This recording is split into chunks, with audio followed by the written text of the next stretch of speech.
Hello YouTube, it's me again, Knut Andre Vikshåland from Norway.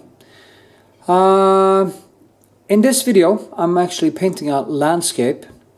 It's a commissioned work. It is from my home Iceland, Karmøy, where I come from. And it's kind of a picture taken right after rain, and the sun is kind of breaking through the clouds and create this contrast between the wet and the sea and the landscape and the depth and everything, and I think it turned out quite nice. So I hope you find it interesting. It was a struggle, as always a struggle. And in the end of the video you can see me talking about the painting and showing you how it's painted. And in the meantime you just see me paint as usual. So with this I will say, give it a thumbs up, leave a comment, share my videos on social media. There's also a button to my Patreon if you want to be a patron. There's also links to my other videos and subscribe button and stuff like that. So I hope you enjoy it and stay cool, because soon there will be 2 more landscape painting videos coming out. So yeah. Okie dokie dokie. Starting on a new landscape again. And this time it is from also a commission work from Karmøy. I can actually show it to you so you can see it. It is this one, and I'm gonna paint that on this canvas. So it's just to get started. I can see now it's going to be maybe a little bit difficult, or the opposite, because there isn't so much information in this, and we have that pink color on the building, on the roof, which will be difficult to repeat. I'm saying 1, 2, it's like, okay. It's all done in freehand, so it is always approximately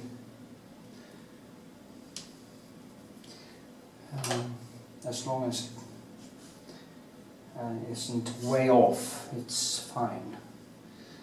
So, and I can correct it as I go along. I'm just gonna see if I can pinpoint the roof. Maybe it's here. Goes down like this, all the way down. There we go. And it's just a little bit here. Ground comes on in here,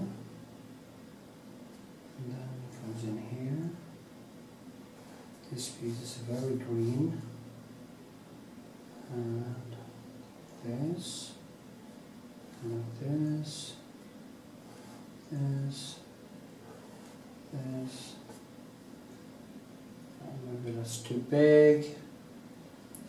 Probably too, yeah, it's too big. This will be smaller. It's very typical to paint things bigger. I paint a big butt, I paint it bigger, and I paint. So it's very typical, for some reason, that we paint things bigger. Usually not. I don't think I have experience actually painting things too small. And that would be better, really, because filling in some room wouldn't be that difficult.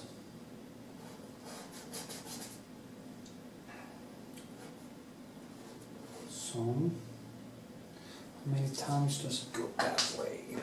I'm just measuring roughly 1, 2, and a little bit. And this one is a half, okay, almost half, yeah. So from here, it's kind of half, and there's going to be like 1, 2, and a little bit, so it's not that off.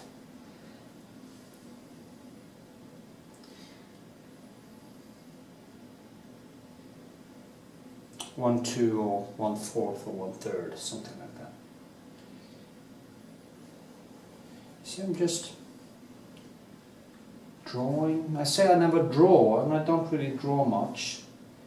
But this is actually drawing, so, and it reminds me of charcoal drawing, so I'm going to do some more charcoal. Also make some charcoal videos. I made one, but it wasn't from the beginning. It's not my thing. I have a friend who is very good at it, and also very good at drawing in pencil and stuff like that.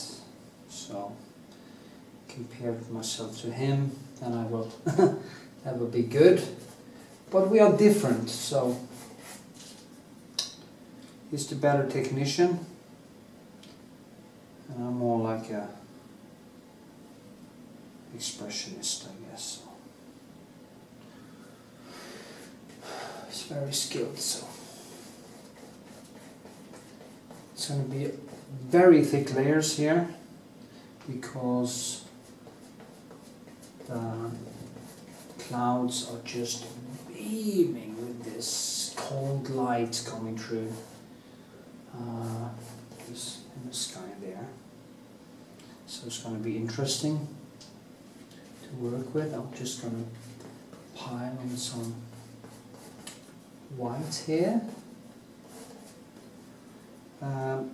Actually, it is, you could ask, and I've been asked that before, why I just let some of the canvas stand white, since I paint over it white anyway. But it's not the same. It's like I want to be able to pull it out like a sculpture, like a relief when I paint. So I think about it as, of course you can't chop into the canvas, but I can build out. So it would be cool to have some stones, like square stones, and have some motifs and just try to use chisel and hammer them out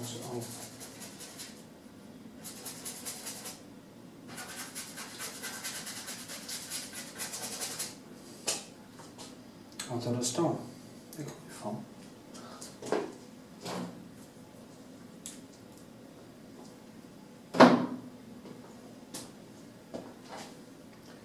Okay, the sky goes all the way down here.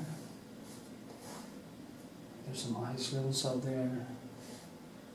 It's a beautiful race. They're from my home, Iceland. And I painted that big painting from that place, and I got these commissions after I did that.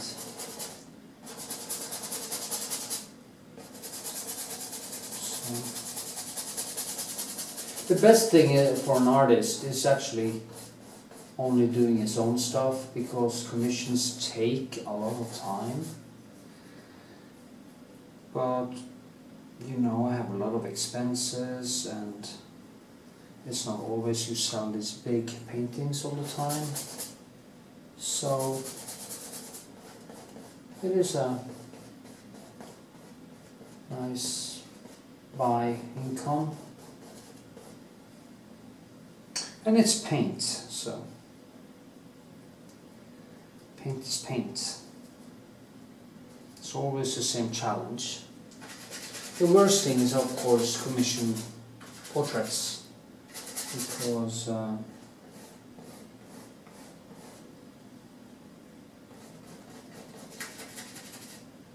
that has become so personal, and when it's personal it's more exhausting for some reason.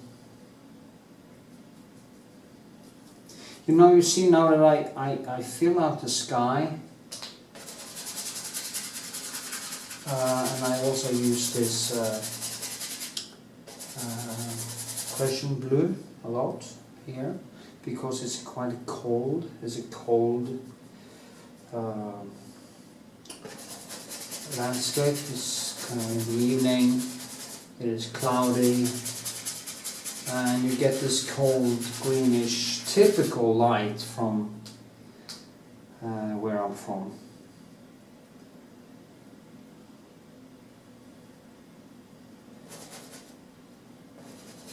Thing is, when it's nice weather it can really be beautiful, but it usually rains a lot and there's a lot of wind, and, yeah, that is that feeling you get in this.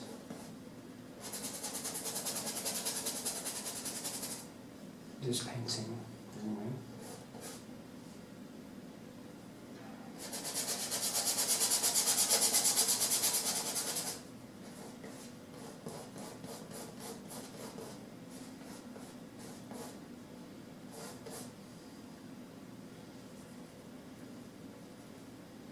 I think it's nice to film the whole, maybe the whole the first layer of color, so you see how I do it.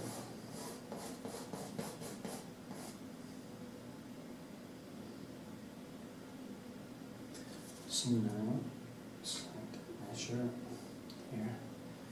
So throw some rocks in here. Go out here, so lights in between, the sea comes in here, then it comes into the beach, and that's very greenish, lush greenish grass in the front, much clearer with there. Of course, where you have green, you will have some red, and all the complementary colors. This photo was taken with a mobile telephone, so there is not so much information, so you just have to try to work around that.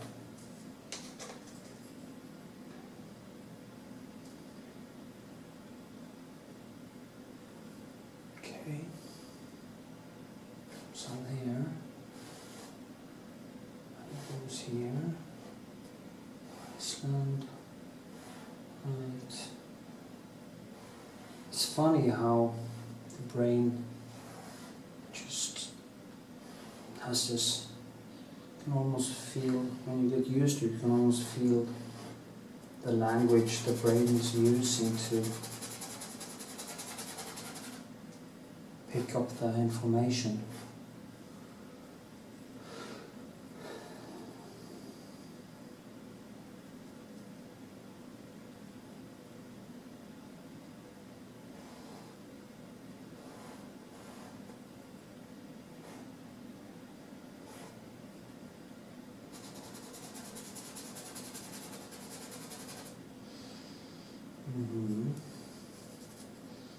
It's grey, bluish grey. And the wall here. It's going to be difficult, I think.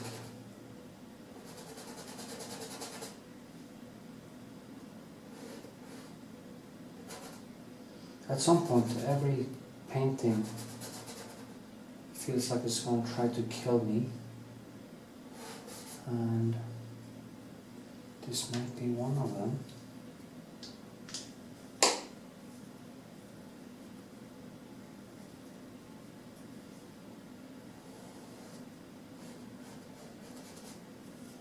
Perspective has to be correct.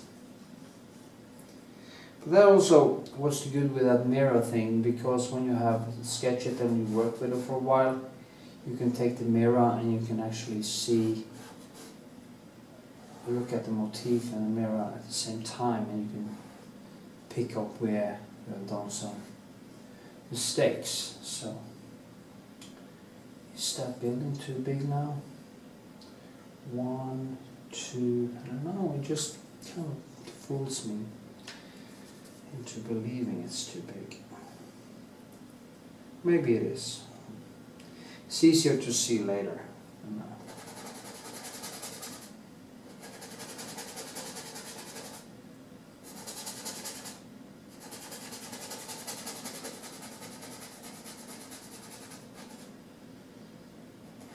It's kind of a boathouse, I guess.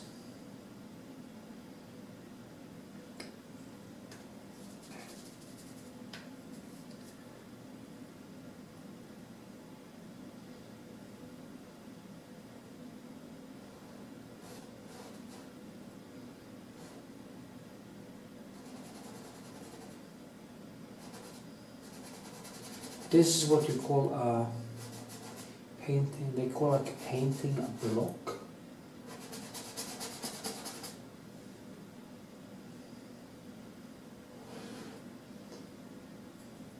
Or I call it a griselle.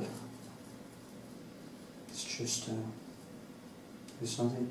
A griselle is actually when they almost don't use any colors. You see how I do it, it's just I go right on it with all the colors. I don't care about going in all these U-turns to get to the point.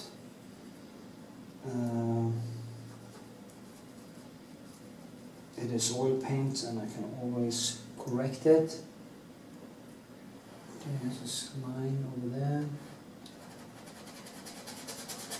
To the sea and the sky.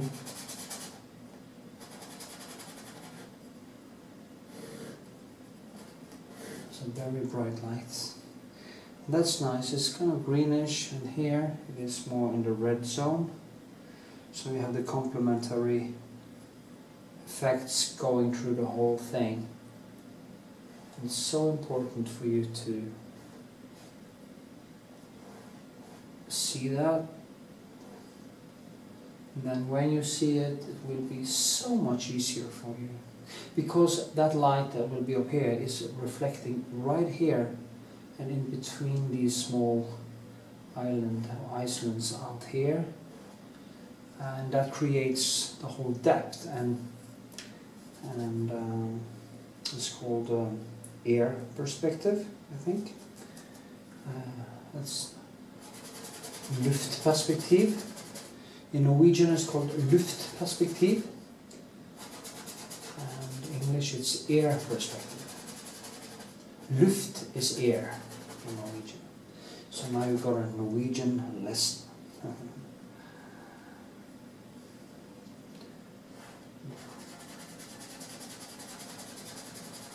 I love this. It's actually more blue there, so I did a little mistake here.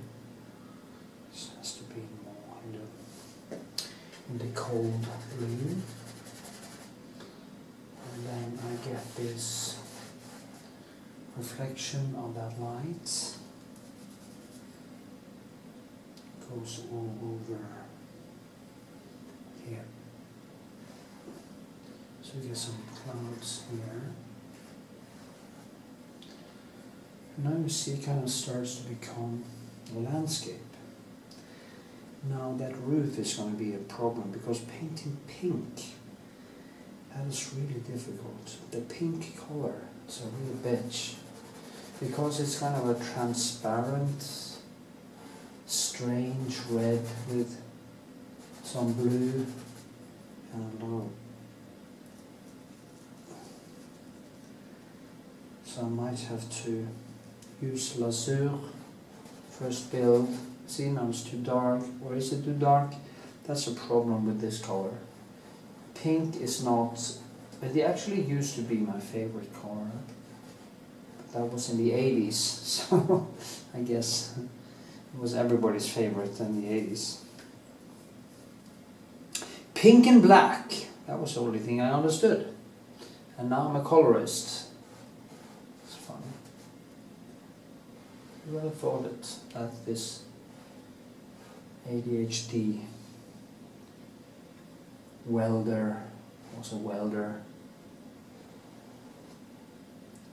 would round up like a figurative artist. I wouldn't even comprehended it when I started in as a welder at my shipyard in Haugesund. As a 16, 17-year-old boy full of low self-esteem and extreme crush on girls. It's the only thing I was thinking about. That and training. And now I still think about girls and training and painting. So, well, girls are not that important anymore. Thank Odin for that.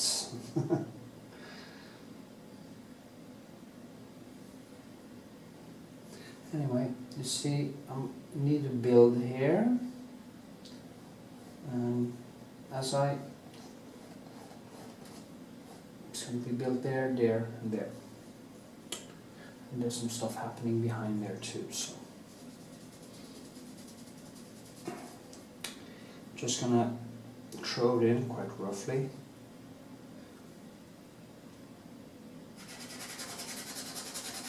There's some people who likes my long videos.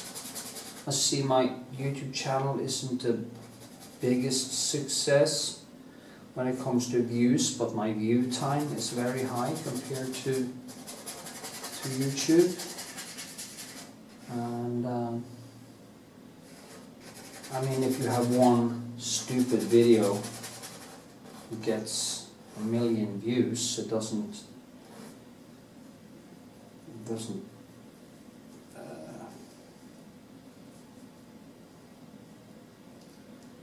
won't measure how good the channel is.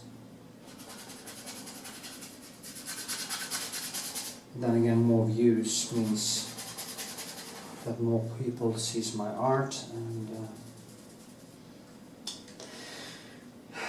that I even earn some money from YouTube. That's not so bad.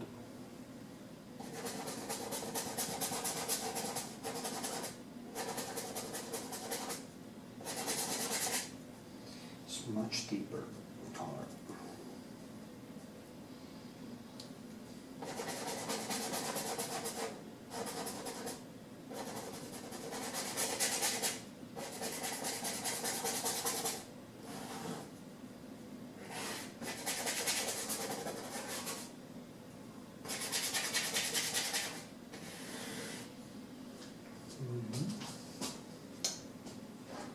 It's funny. I think that house needs to be maybe a little bit smaller. See, 1, 2. No, it seems right. Yeah, I just have to. I think it just have to be. I think it has to be like this. That is the thing that tricks me. It's kind of lower. And yeah, so that was actually what was tricking my brain. Not that it was too big, it was too. Now it's okay. Now it's starting to fall into place. Oh, great. Great! Some buildings behind there. I'll just do like this for now.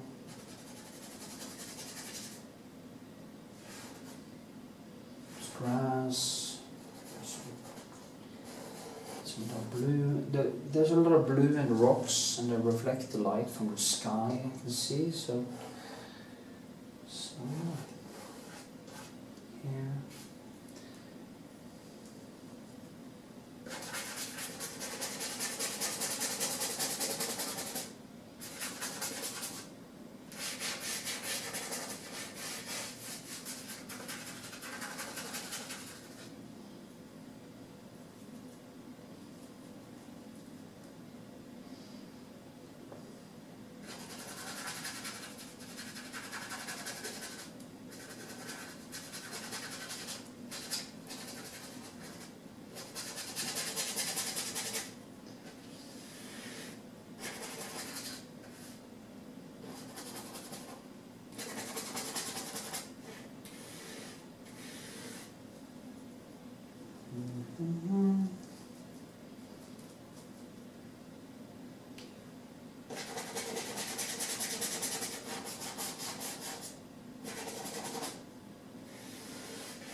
This is so great for a brain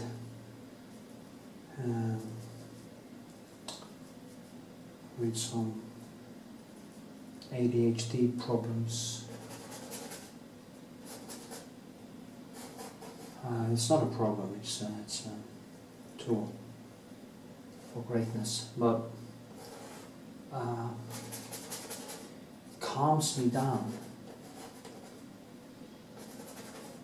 and focuses all my attention.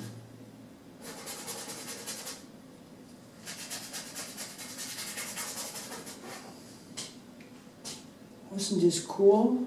I think this is cool. Say yeah!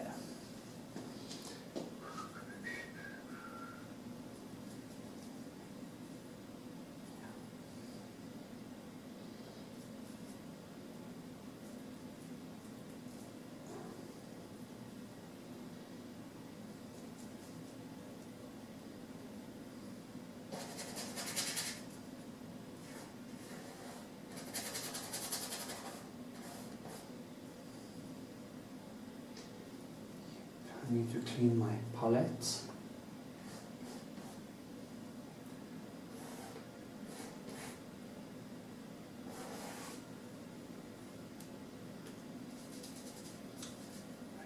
Maybe change my palette too, because it's starting to become a mess, and when it's a mess it can be quite difficult to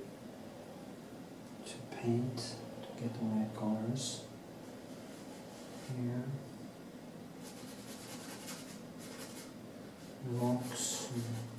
It's going to be a good experience, I think, because everything is so impressionistic in this. And I am kind of a closet impressionist, so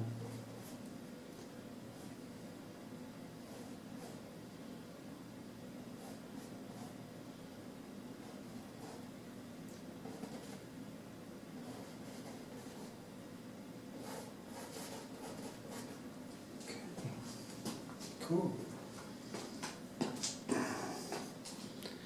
Yeah, I'm gonna change some color. So, a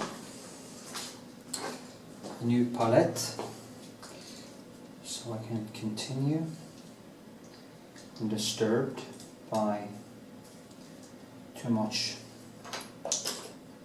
with an untuned instrument.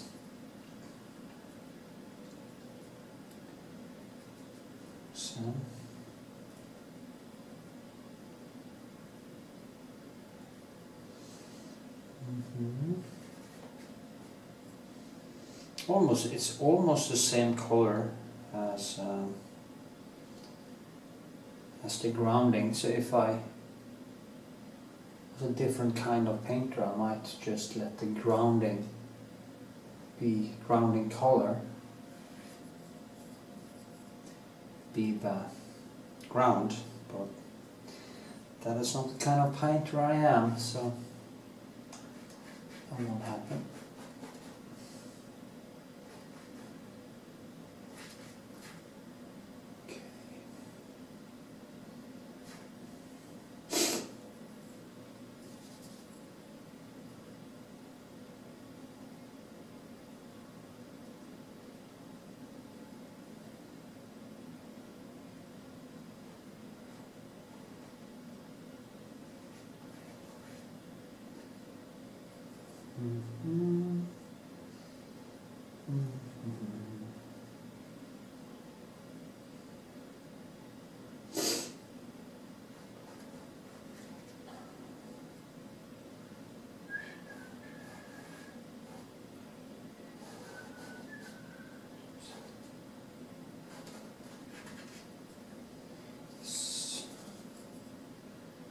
Some light falling here and on the rocks.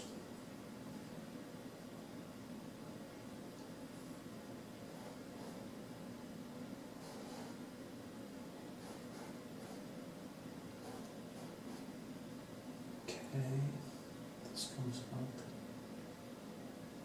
all the way here actually. Yeah, here I think. Or something, no. Quite difficult to see.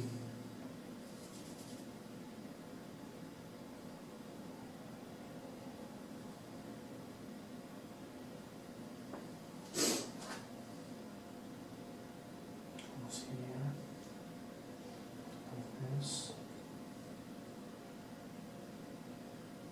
Use this that has to go up a bit. And the roof has to go down a bit. That can also be it.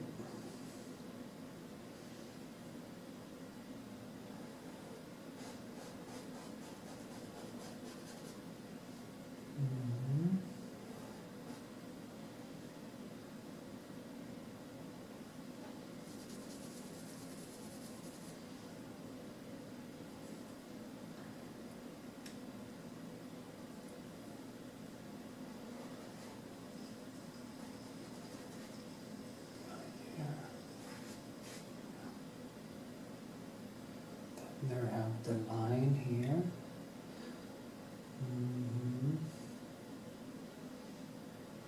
It's kind of like this. Then like this. Not really.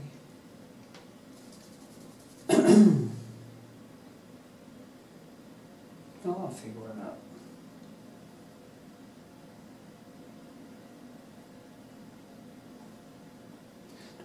Light reflects from the sky down into the ground here. So, but it is so impressionist because that it's not a photo that is full of detail, only shades and shape kind of colors. And I then have to concentrate and paint it basically as in the same physical way with single brush strokes. But that I will of course do later, like I did in a big green painting from the Oslo graveyard, where I just thought about, okay, let's go in and try to paint it with brush strokes. Right now it's the sketching process, so it's a different thing. I don't need to be that accurate. So, but as I go along, I will become more and more focused on the directions of my brush strokes and stuff like that.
As I'm falling into that deep flow, don't forget you're there. It's a good sign, really.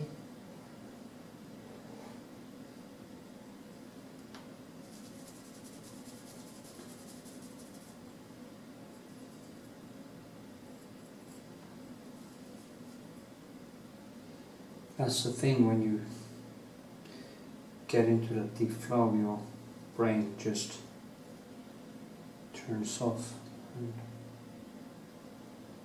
just feels so happy, calm. It's wrong. That was totally wrong.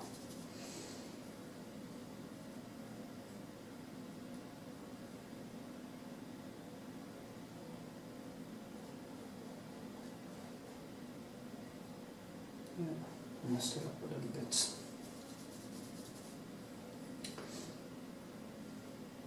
Usually, or often, not usually, but often, your first intuitions about the colors and brush strokes is often the most correct. And sometimes you just adjust yourself away from things that were correct in the first place. So.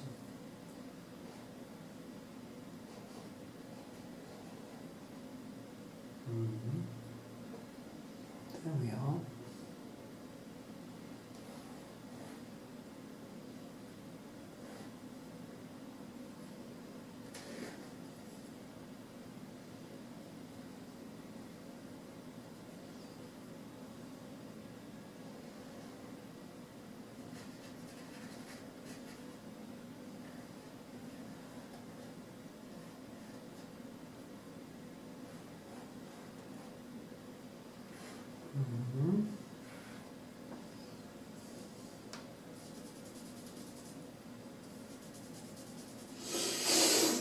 I'm going to do the sea.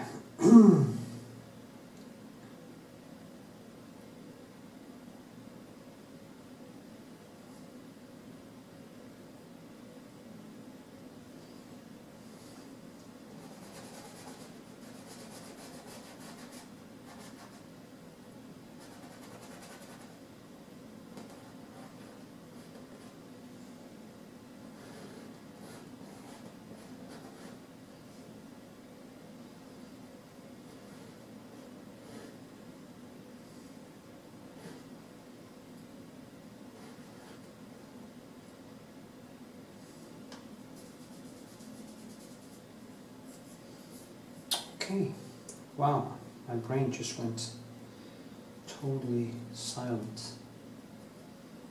So funny, that's probably why I told you that before. I love this so much because it really turns it off. Just go so deep. And I notice now, it's actually good that I make these videos because I learn to know myself in a way.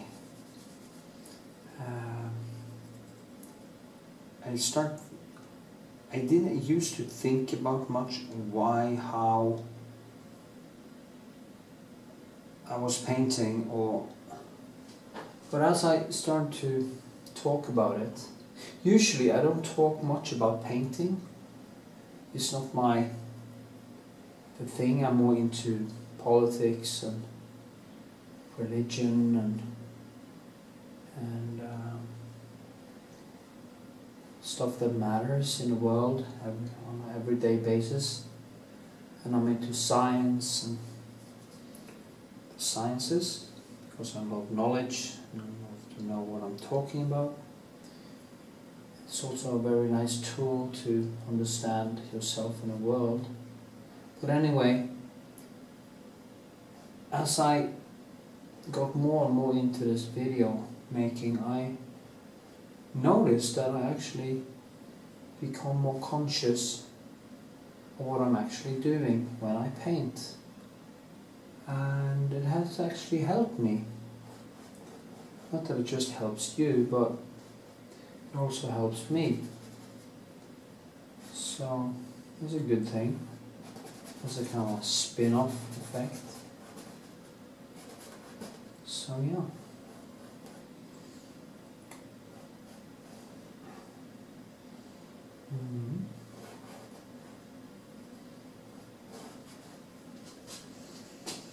I guess this is why it's called impressionist.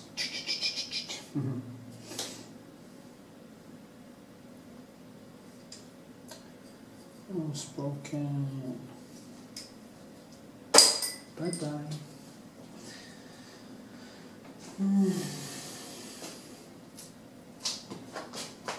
Just rolling here. Okay, I'm going to go a little bit darker. Some strategic places. This one is going to. I should be more conscious of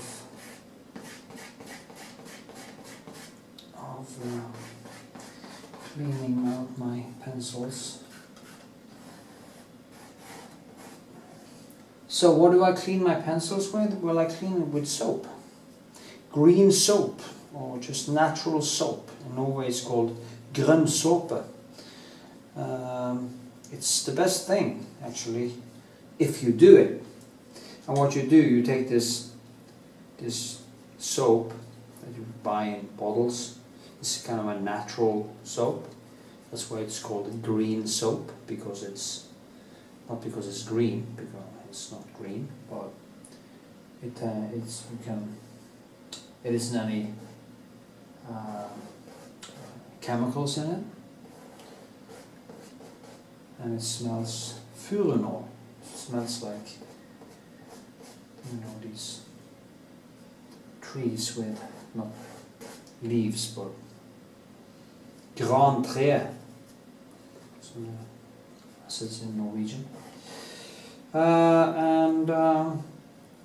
It's also, you can put some, when you have washed them and got away some of most of the paint, you can also put some soap into them and just keep the soap in them, so if there is some paint left over, it doesn't get the chance to dry. So yeah.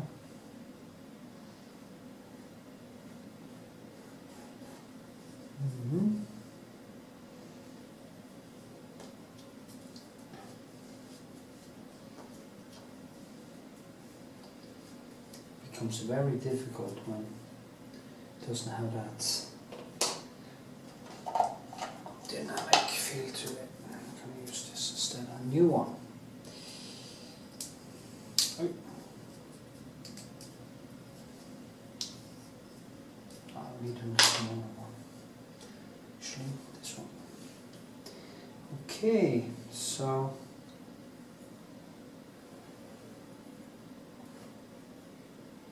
these long ones are also quite nice, because, especially now, because I'm getting long-sighted. So when I go here, it's actually hard for me to see. Or if I go in here, it's hard for me. So I need to stay a little bit away from the canvas when I'm painting. I don't need glasses when I'm sketching. If I'm doing detail, especially faces and objects, sometimes I need to use glasses. And that's a new thing for me, because I had such a perfect sight. But I notice when I eat, and don't eat much sugar, and get my greens, and enough sleep, actually it's not that bad. So,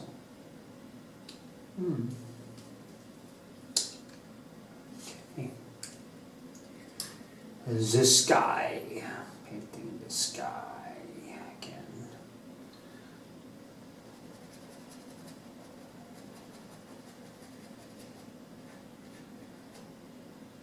This line.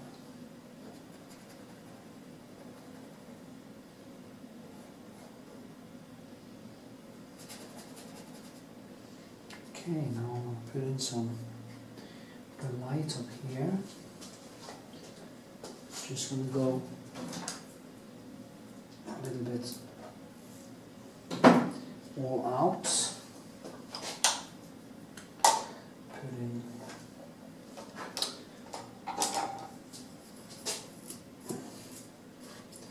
then I also, there's so much green and so much blue that I use kraplak in some places, like here, to, and because it's actually kraplak in the painting, and there's greenish over there.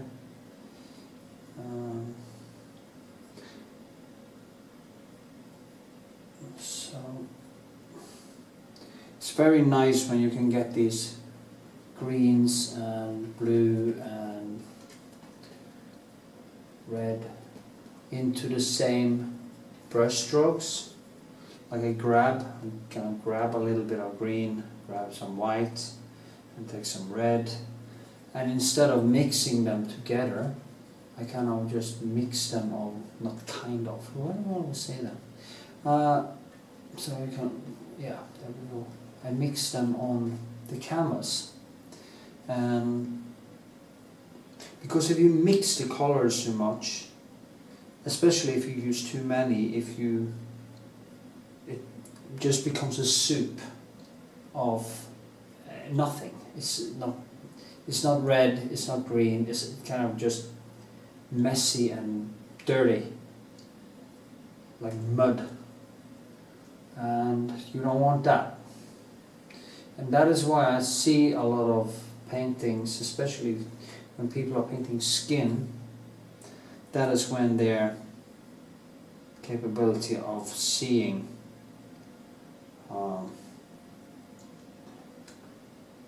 seeing colors shows, because when people paint skin and they don't have the skills to understand different colors of the skin, or that it's actually not one color, it's all colors in a certain spectrum, some warm, some cold, some green, blue, orange, red, violet, and it also depends what kind of skin they have. If you have a redhead, it's a lot of cold, bluish, reddish, green colors. It's very nice to work with. That's one of the reasons why I love redheads, because their skin are pale and almost like a rainbow, or like a cloud in a way, with all the colors of the rainbow in it. I find it so beautiful. So.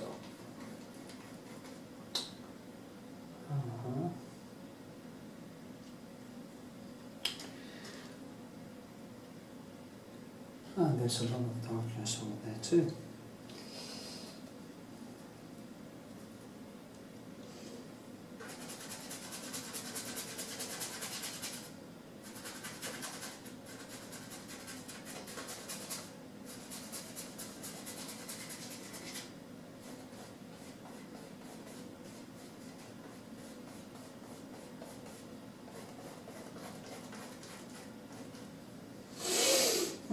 Maybe I should rename my YouTube videos and have my name at long, because they don't seem to pop that much up in the algorithm. There were some people who told me that they found my paintings by coincidence. I also see that YouTube has started to request, or to not request, but push my videos into the algorithm more, and it's nice.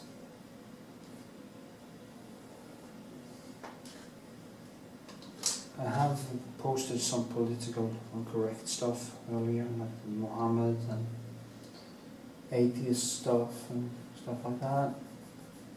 And I do crack down on stuff like that. It's sad because it's free speech, and I think they lose out to a lot of people when they crack down and stuff like that. Atheists actually buy shit too. So.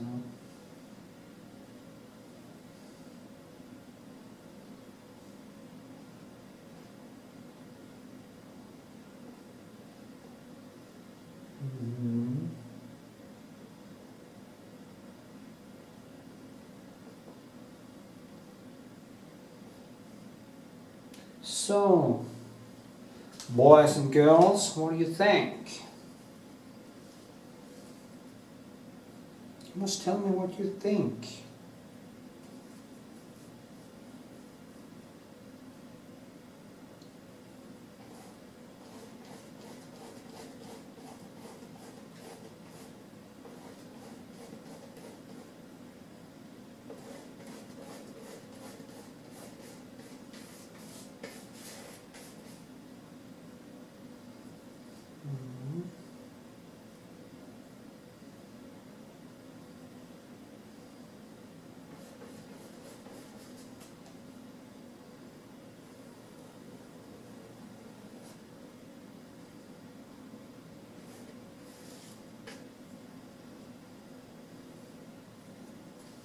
Need some more medium.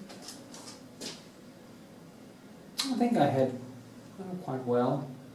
See, there's some difficulties with the roof of the house, and start to see some mistake I've been doing. Well, it's not bad, I won't be able to fix it, so it's going to be good.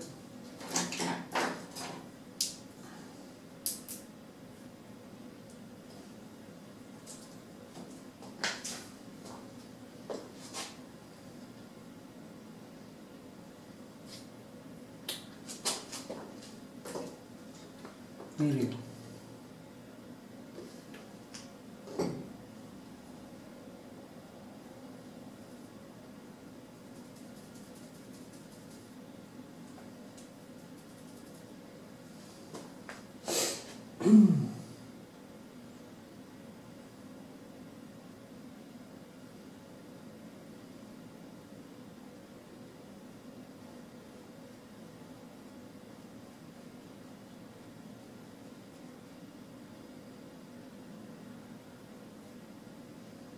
No.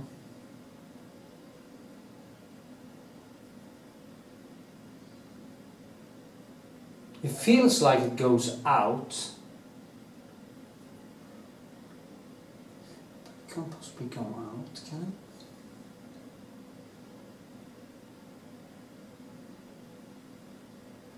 I guess that is what we have the mirror for. No, it doesn't go out.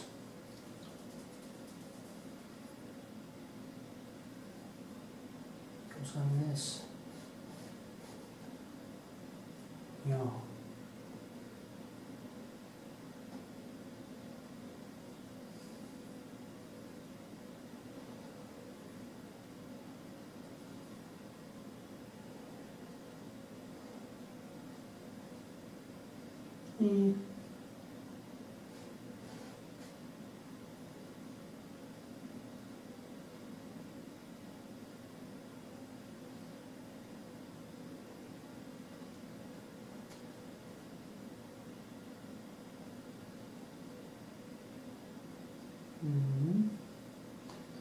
There's a bench here.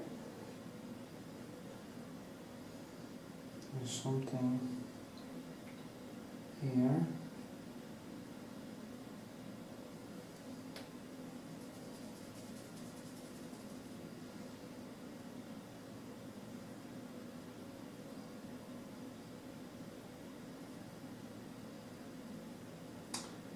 I'm sorry to say, it is impossible for me to make a video where I show the time I actually use on it, because that would be a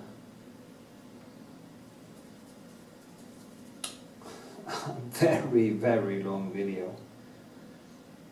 But the sketching process is quite fast, because it's the loose and more easy part.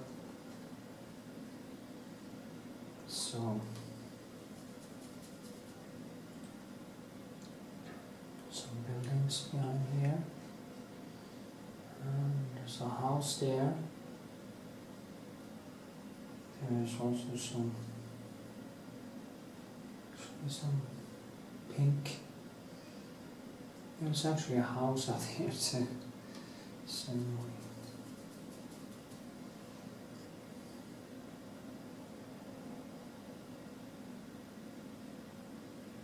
I will try to do some in this video close-ups so you can see better what I do. But when I'm sketching, actually I like to have it like this. And yeah. I think this is quite nice actually. I'm quite pleased with myself. I had a couple of months here where I had some problems getting into the flow. It's winter, it was cold. I don't see much light in winter time. Not in summertime either, for that matter, but I see more in summer. So you can see the mirror, how it looks. Yeah, it doesn't look that bad. There's some adjustments, but yeah.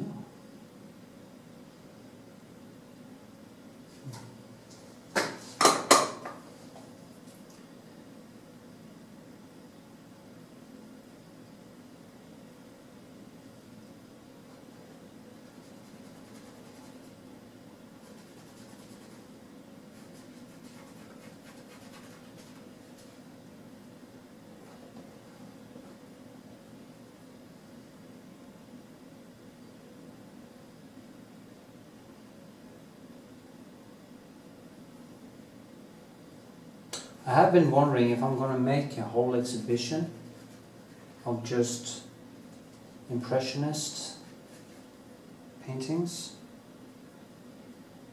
Kind of go all the way, try to go all the way with that.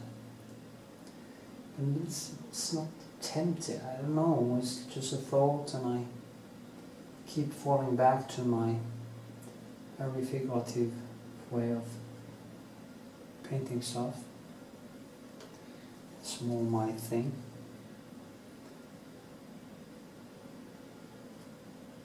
Yeah, that's better. Yes.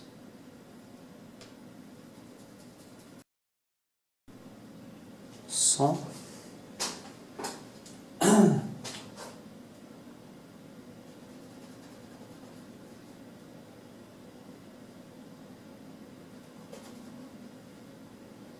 so much happening in the ground.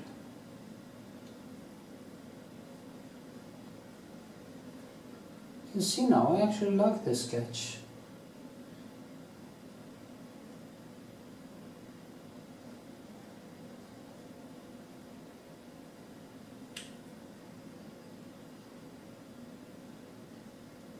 It's liberating.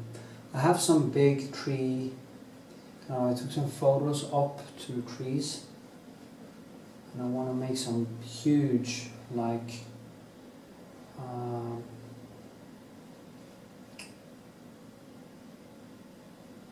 more impressionist paintings of the tree and the leaves and the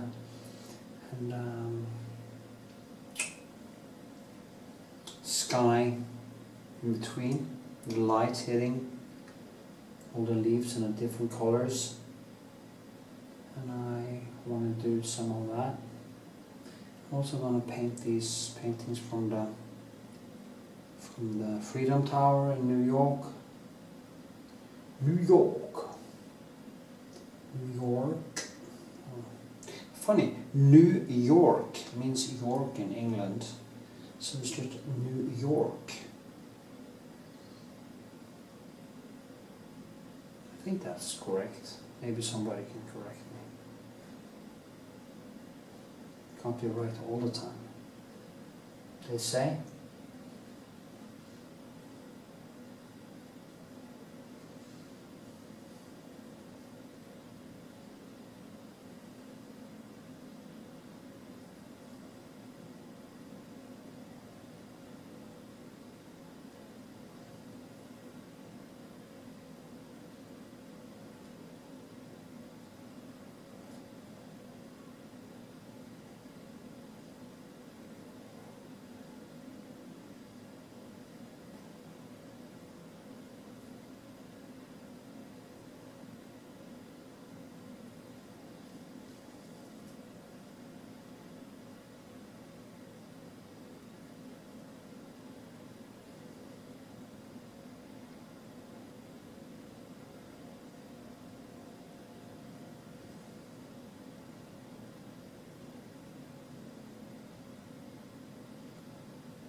So funny. My brain is just compartmentalizing, putting everything into... I love painting. It's better than... yeah. No, it's not better, but it's different. It's different than sex. Sex is a short buzz. This is flow, beauty, and deep connection. Well, if you actually really deeply connect with a girl when you have sex with her, if you have a nice girlfriend or someone you actually like, the sex and the kissing can be basically like painting. But if it's kind of, it's not really, you're not really there, it is just forced and not good. And the same goes with painting. When you get into this flow I'm in now, you start to see these. It's like it just appeared to me. It's just, oh, I just see it falling into place, and such a lovely feeling. And making me so happy. I can do it all the time. And it's also like I can do it all the time, but it's so hard to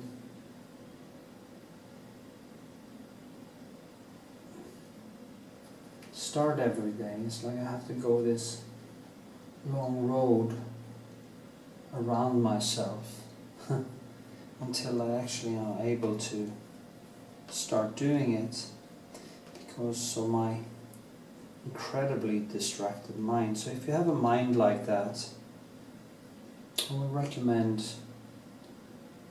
some physical exercise and healthy food.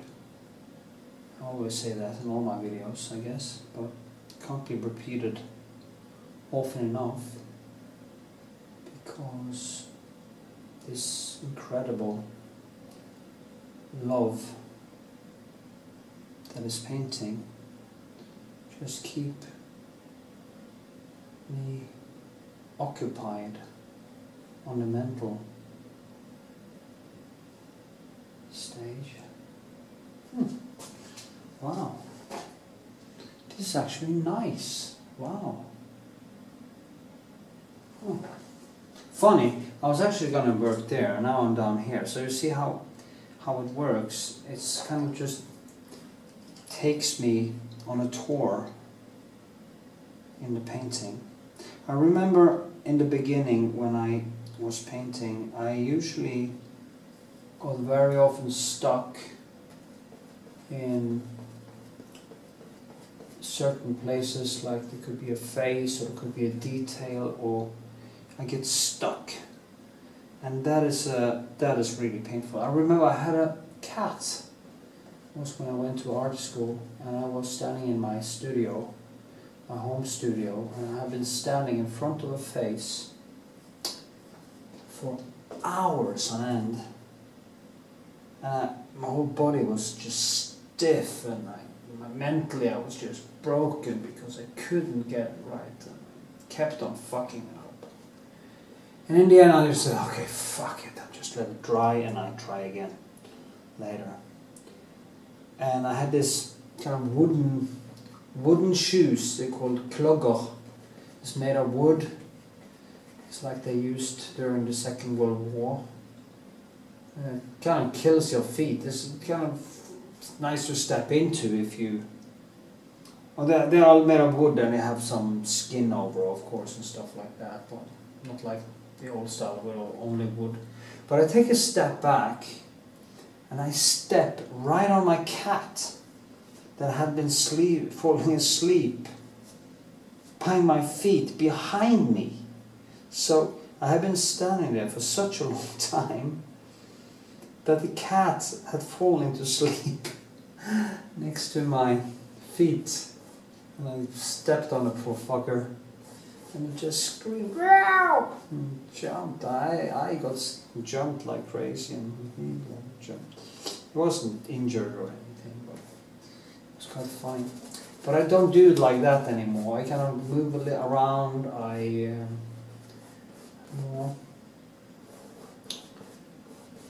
And as your skill increases, you do a better job. You don't have to use that amount of time. On every detail. It gets more fluent.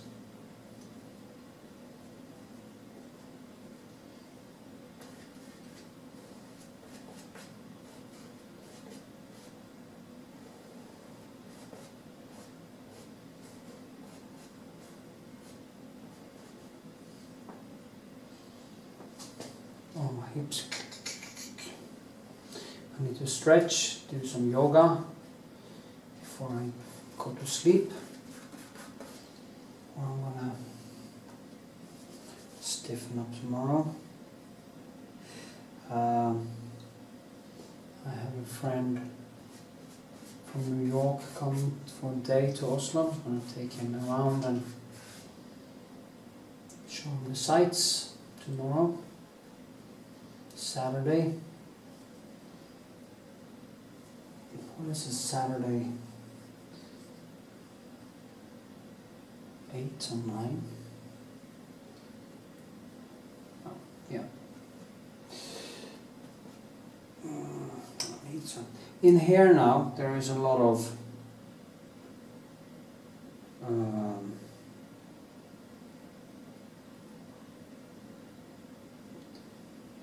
cadmium yellow.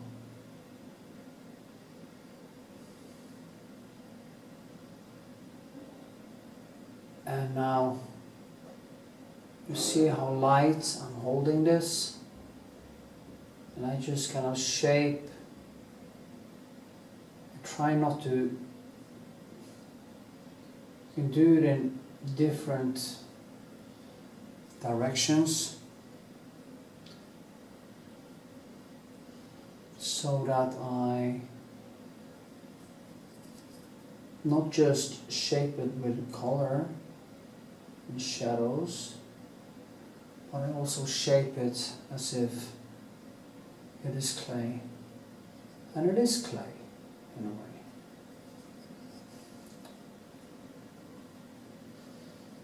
So,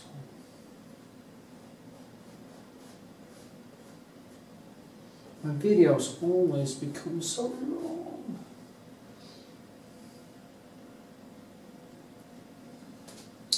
This sketching process were kind of fun. So I hope you get something out of it yourself. I sure do. I feel like I surprised myself a little bit today. So, yeah.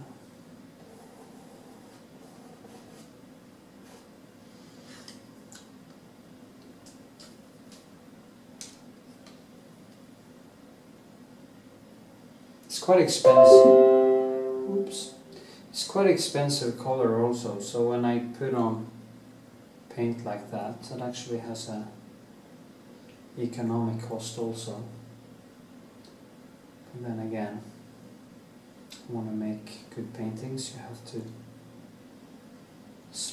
spend some money on it. And that is exactly what I'm doing. Yeah. This actually started to remind me of the guy I saw in the Norwegian National Gallery that I don't remember the name of. But he did like these long, different brush strokes. Very focused, very rich, small paintings.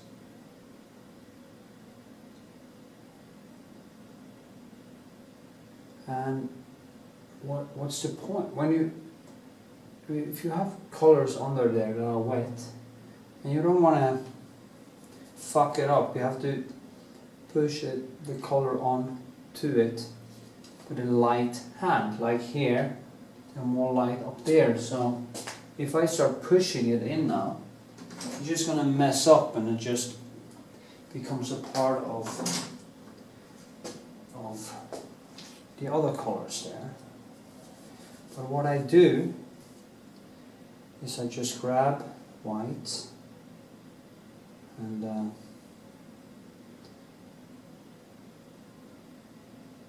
color, and I have a light hand, and I just do like this. I just let it glide on top of it, and I can then shape it like this. You can go this way, next time you go that way, next time you go this, and when you then put on the lasur, that lasur will then fall into the cracks that you have made, and then create a kind of a rainbow feel to it, because it actually is a rainbow within them.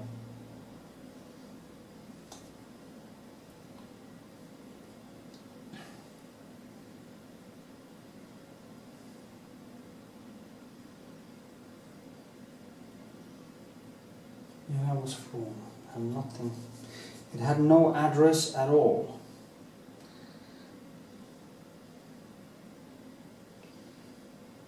Because everything here. Now there's red, and there's blue, and then I need some yellow.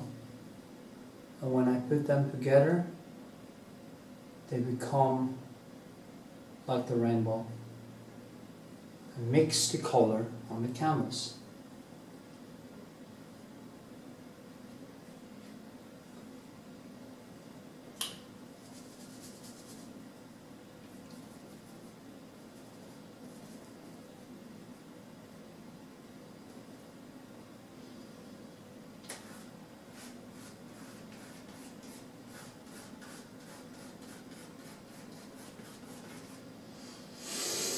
Ooh. Getting a little bit tired now. I'll do something in the foreground. And then I'm gonna leave it like this and let it dry a little bit. I don't think I'm gonna let it dry all together, because I would like to paint more on top before it is actually totally dry. Because it will actually give me, it will be a little bit more dynamic.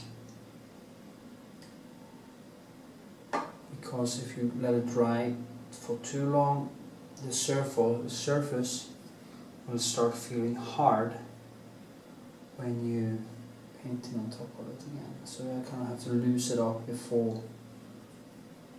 Yeah. Here too, so it's just keep it open.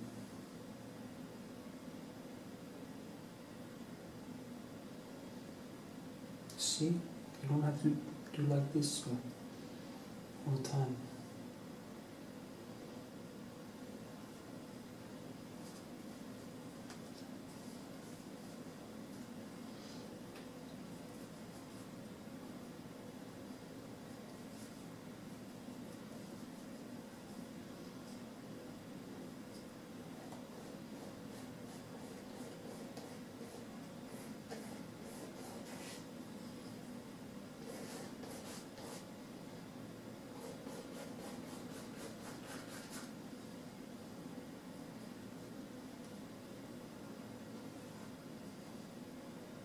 It's very in darkness. Now I was not concentrating.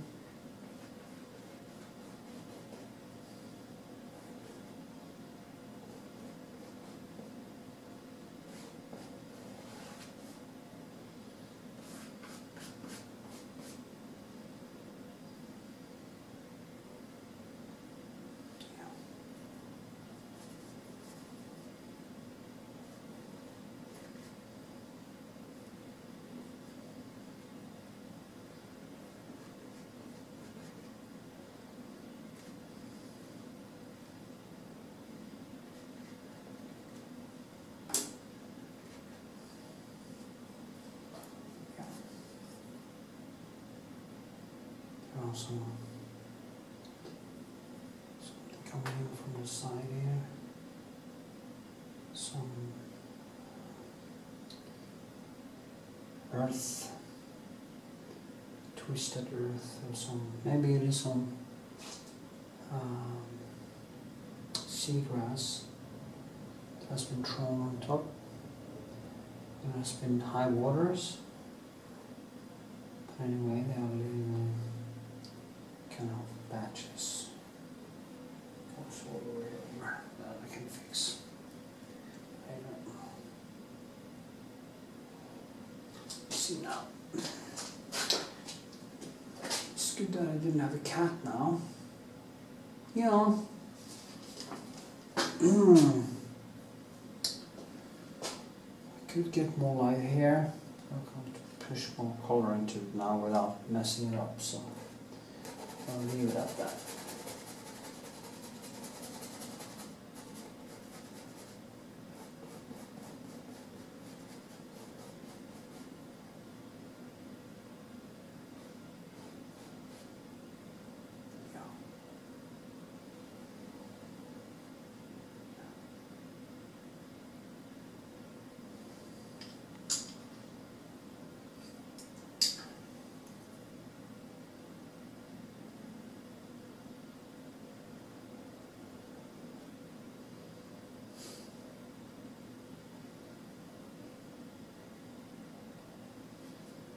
I can't do anything more now. Okie dokie dokie dokie dokie. Okie dokie.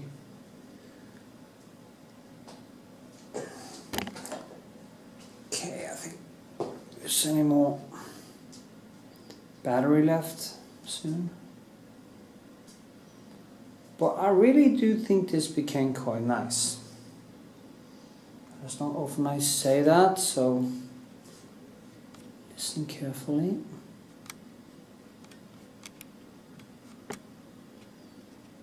Okay.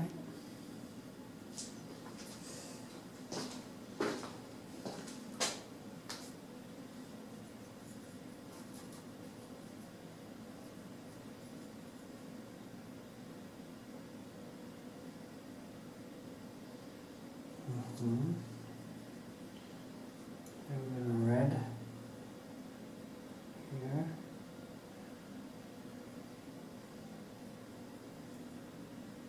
So that's more like it.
just for fun.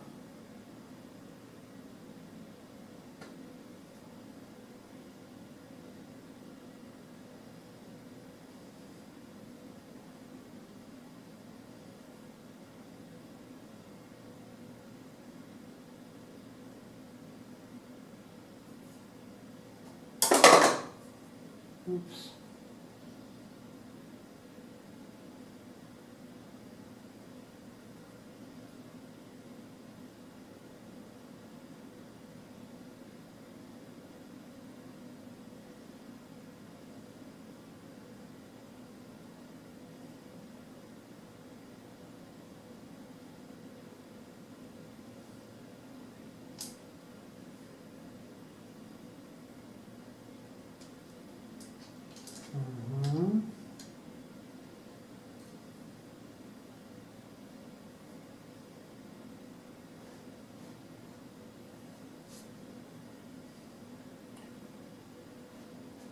Yeah.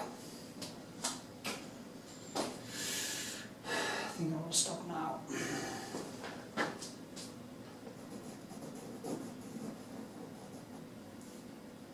Just a little detail.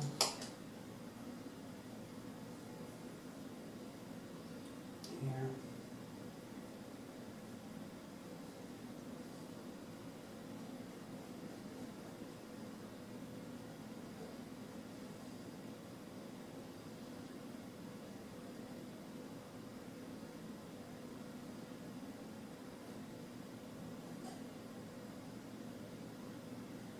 So,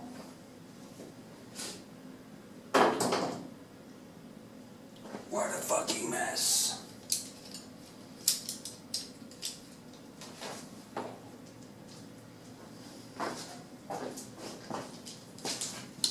Okay, 1.5 hour sketch. Yeah. See now.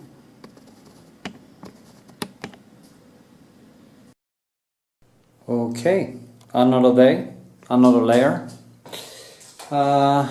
Yes, then I start with the usual suspect, the lasur. So I have a good start. So I just go over the whole thing, get in some color, open it up.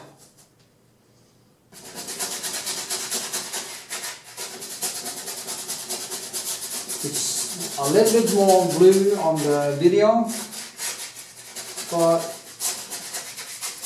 we just have to kind of live with it.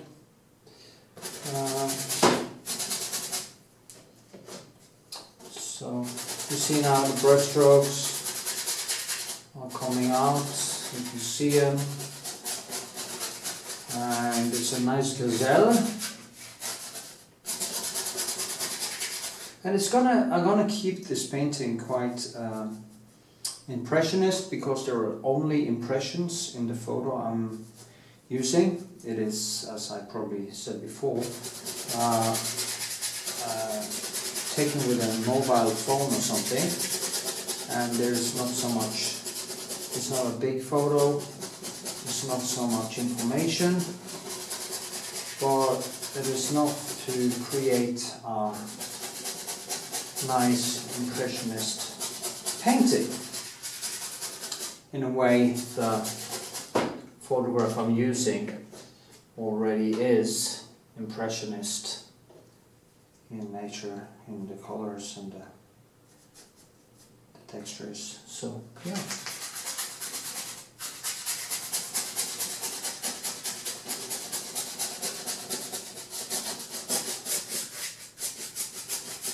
I prefer this at this level anyway, from the brushwork, because it's easier for me to take away the excess oil. That will be here now.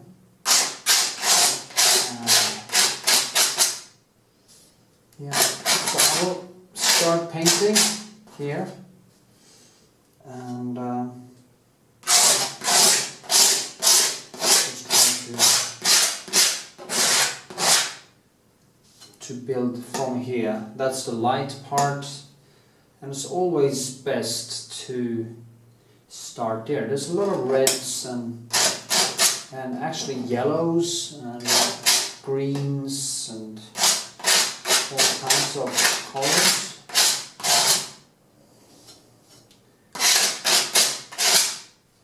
So, okay.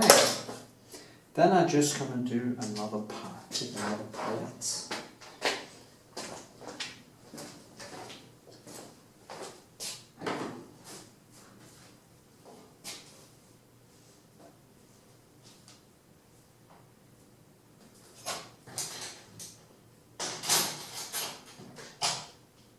So, here we go. I'm going to start with the blue-green that is here. So I just put in some. Look at it, and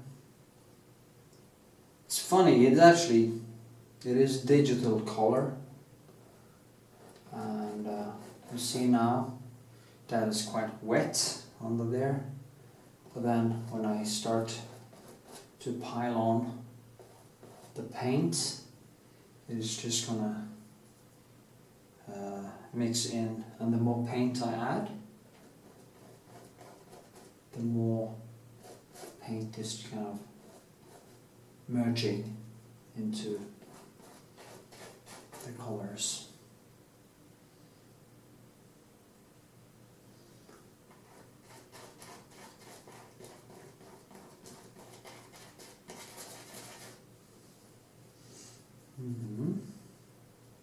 I see so many colors in there. It's green, red, all kinds of colors.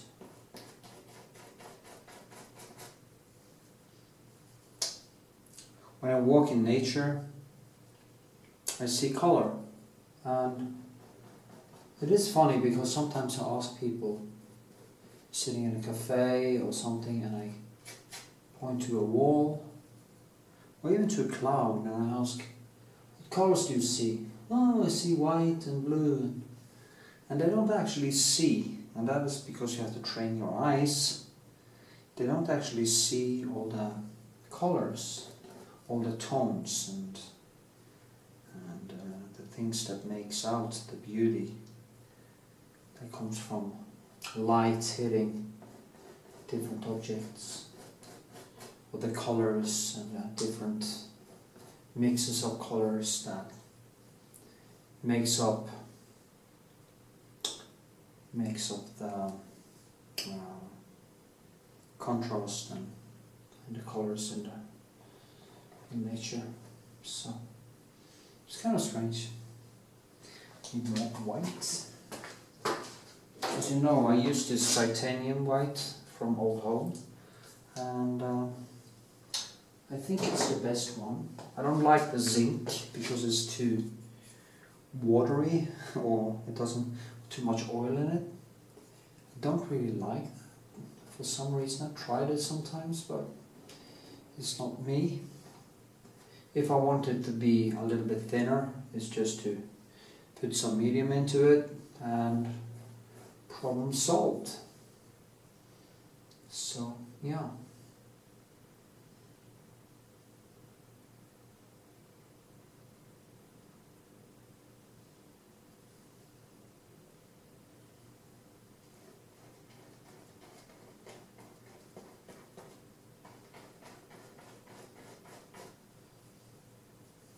It's so difficult here because it's quite white actually in this photo. I do see the colors, but it's almost burned out. So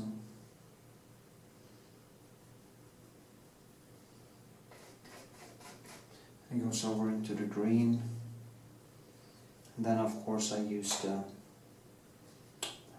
Prussian blue. Remember in the beginning when I used Prussian blue, that color almost drove me nuts because I didn't know how to handle it, and because it's so vivid.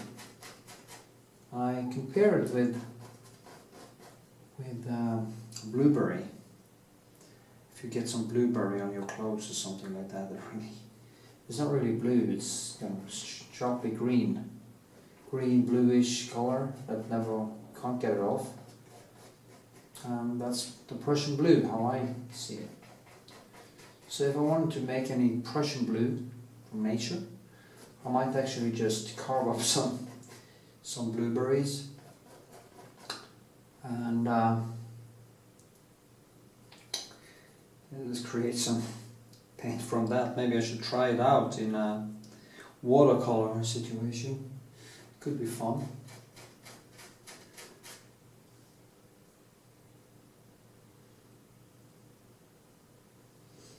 It goes all the way down.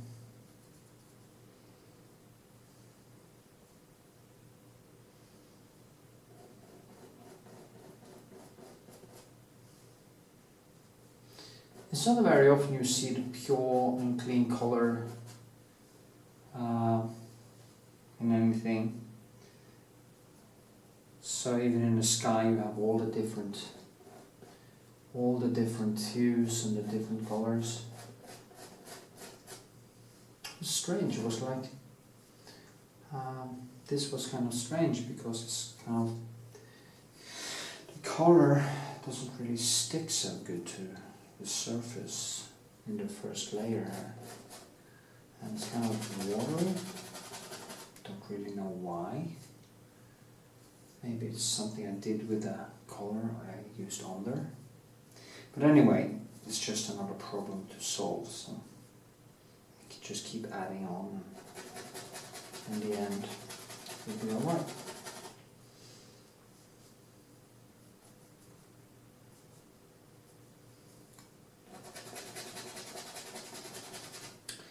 There is no such thing as a sky blue tone. You can fool people by painting everything in one color. Every human being has a symbol for sky in their head, and the only thing you have to do is actually make this line and a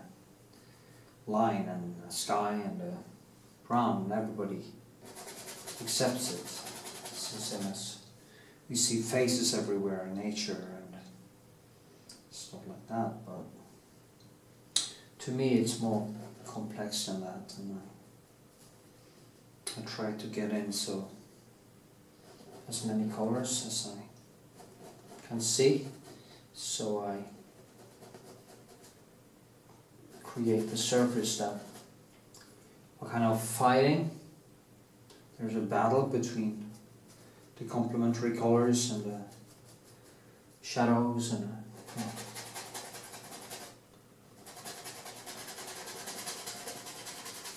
it is actually quite fluent, so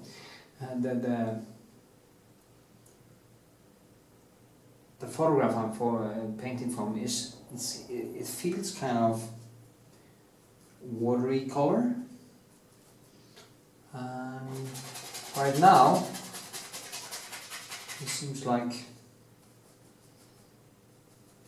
for some reason it is quite watery.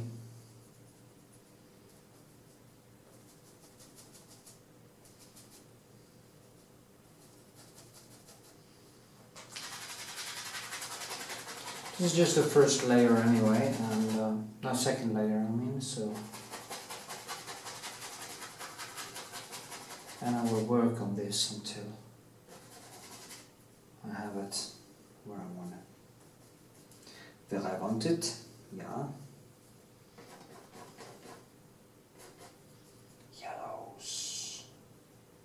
I have 4 different. Actually, yeah, 4 different yellows and some broken ones that I use. Maybe I should make another what colors to use video. They seem to be quite popular.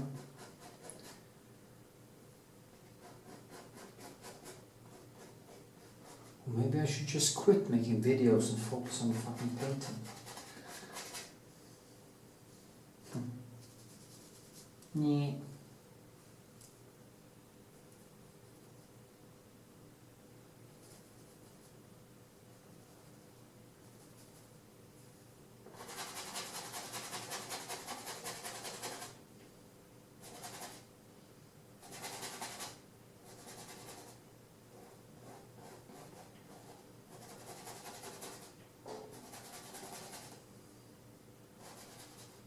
I can't fit in more detail than it's in the photo.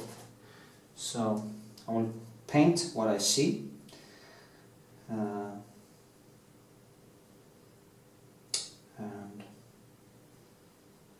I'll try to add anything. If you start to add stuff or remove it, I told that to a German lady I know yesterday. She showed me a picture of a family and they asked her to paint it.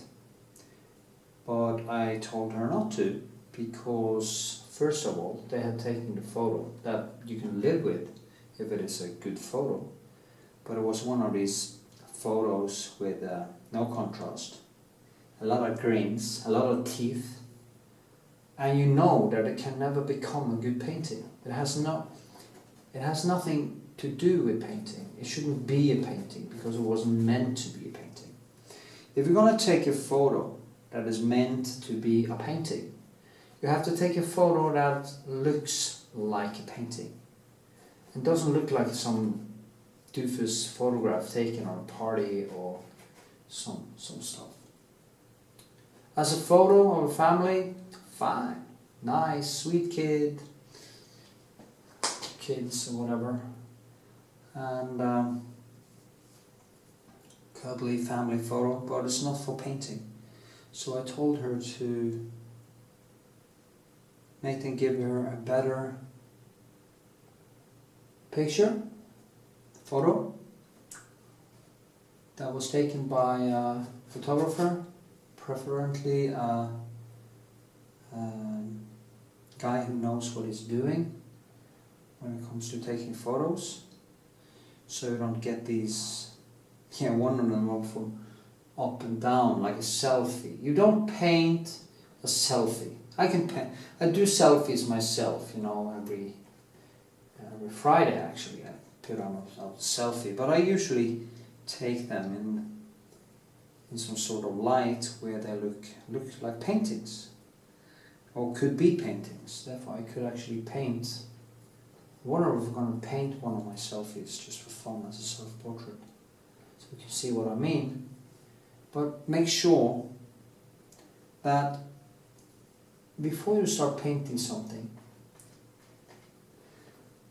it has to feel like a painting, and that is why the guy who owns this thing wanted me to paint this, and I told him to send me the photograph, and I said, yeah, that is something I can do, because it's actually something I could have done myself. I could have taken that photo myself.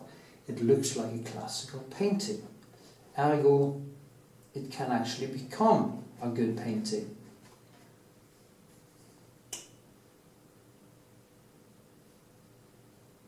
So yeah.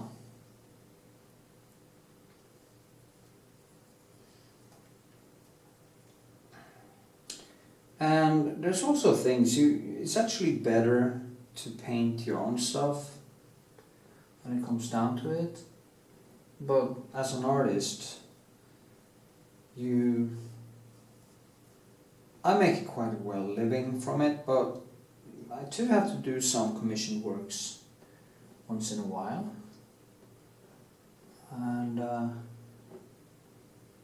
but I wouldn't paint anything if somebody sent me a photograph of some party photograph with the blitz and everything. I would just say no, it's not my thing.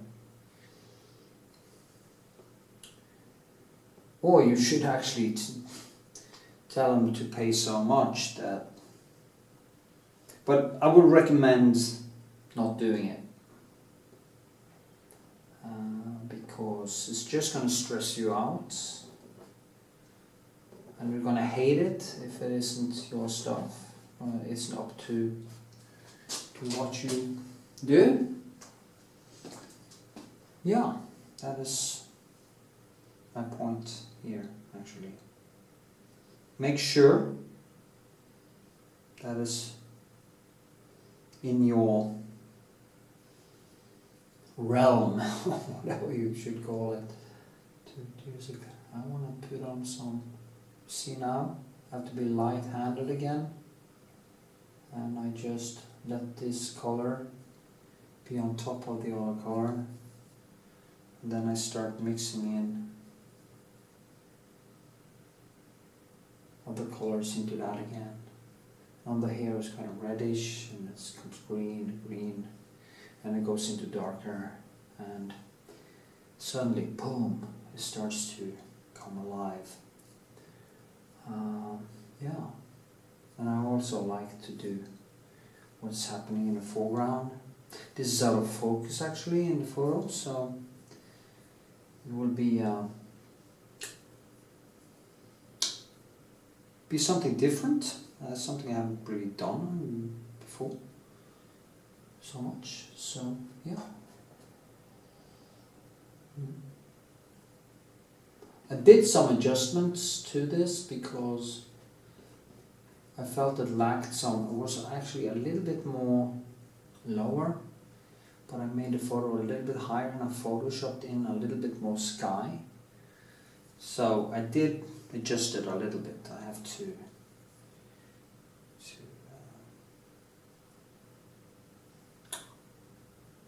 admit that. I just felt it would be better for the composition of this house. But in the colors, you can always do things like that. I didn't even need to Photoshop. I could just paint it a little bit, the sky a little bit higher or lower or whatever. But I prefer to have a object to work with that is basically what I'm going to paint, because then I can compare all the time the things I do, you know.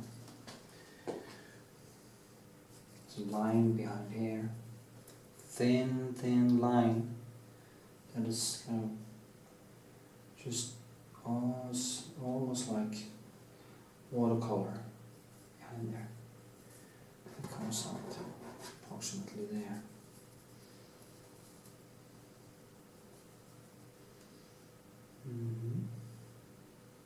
This sea is kind of deeper color, a different green and blue. I use a little bit of black in the greenish here to tone it down, and then I can actually bring it up again after I've been doing it. So, it's a little light here. Here's a little light here, so it will actually make this disappear even more. So that's a good thing. I noticed using some black and Prussian blue can give a very neutral, bluish, cold color that you can have in a kind of backgrounds here. And then also that can mix in. So I have to have more light. It is kind of, it's very cold. It's a cold photo. This is where I come from, Kame, and this kind of weather is always very cold. So it's a very windy place, but when it's nice, it's really nice. I'm actually going there probably next week. I'm going to stay for a while and be with my parents, which I now miss, but I haven't. So anyway, I'm just going to keep on painting on it, and I'm going to film it later. So okay. Progress of a kind, as they say.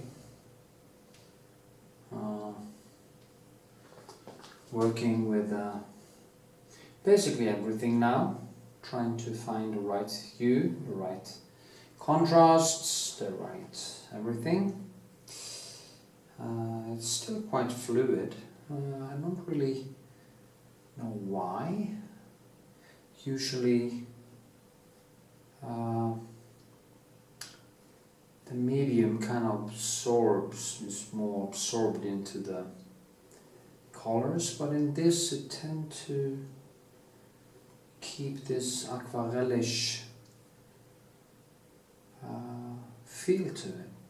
And actually it's a good thing in this, because maybe it's just me painting it that way subconsciously, because it actually is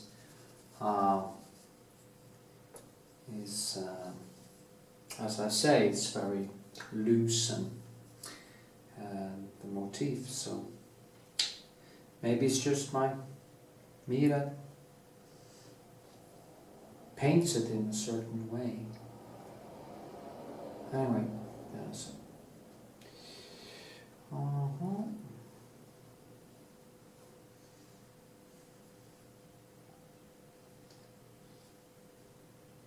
If I paint an object that I have before me, of course I go much more into detail. Then it almost becomes manic on the details, or trying to find the right feeling in how to make the colors spark and everything. But here it's like everything is just like water. Even the clouds, everything is totally loose. So. And that demands a different approach. You can't paint everything the same, because everything has the different textures, and this painting happens to have a different feel to it. So yeah, because as I said before in the videos where I paint people, one of the important things are to make all the textures a little bit different and try to understand the physical property of every object in the painting. Also creating the amount of detail, less in the background and more in the foreground and stuff like that. Maybe I should zoom a little bit so you can actually see better what I'm doing. That's better. Yeah. It's gonna just keep piling on some stuff here. I think it's a lot of seagrass that has been thrown up on the beach, on the grass here, probably in storms or something, and it has dried and turned black. That usually happens with that kind of seagrass, the kind of bubbly stuff on them. So there's some, just looks like dark spots actually, and so just put them in there. Yeah.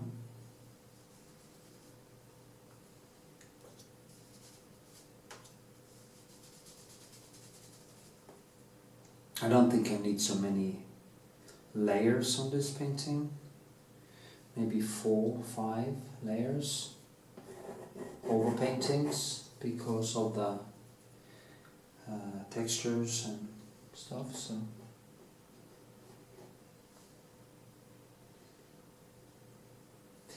the important thing here is to keep it open, keep away the stiffness. So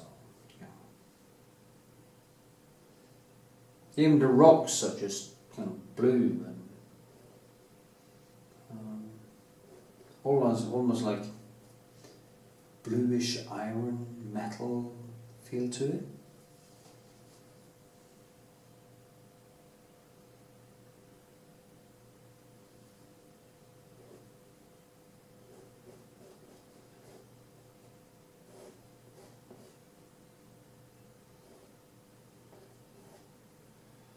You know, kind of the rocks reflect some of the sky.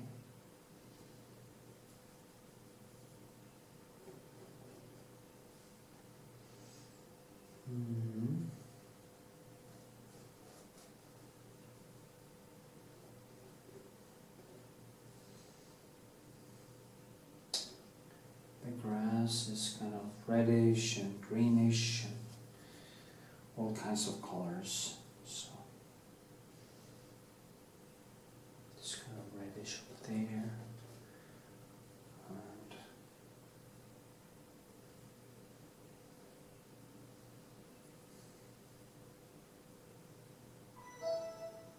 oh, my computer. Doo-doo.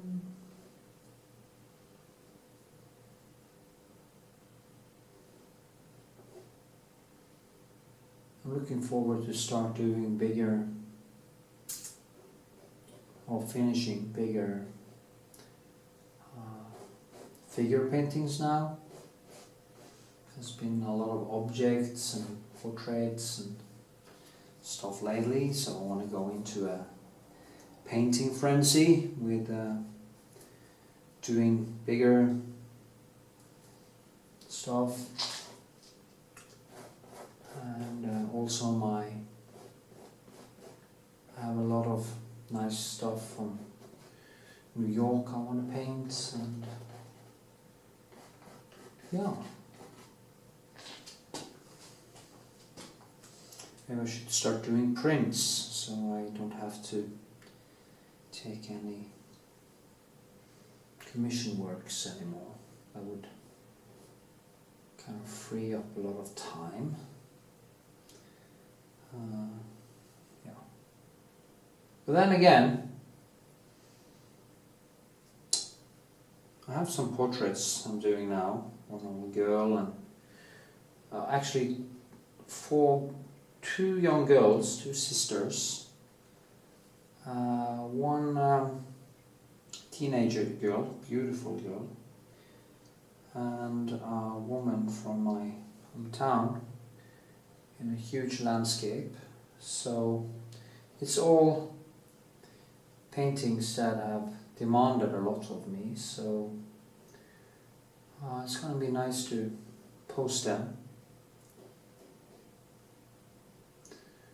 See, now I'm getting the red in, so the green starts to come alive.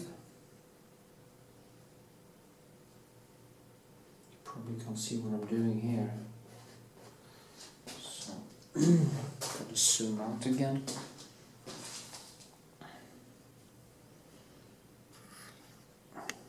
Just a little bit.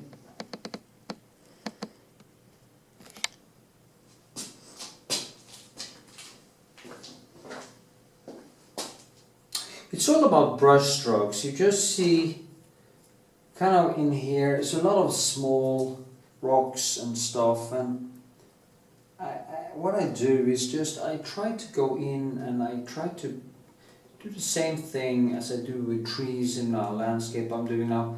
I'm just trying to not think about what it is, but just trying to paint an impression of it.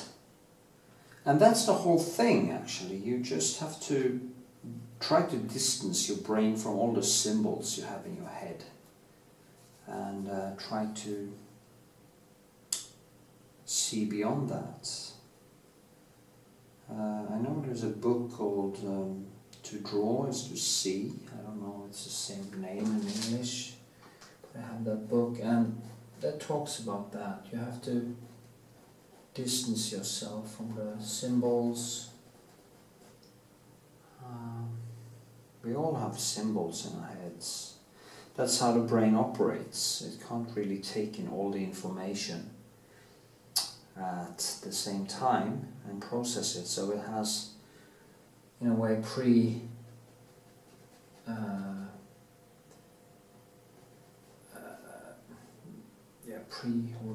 No, well, it already has made up some mind or brain map of reality, and it kind of combines it with new information.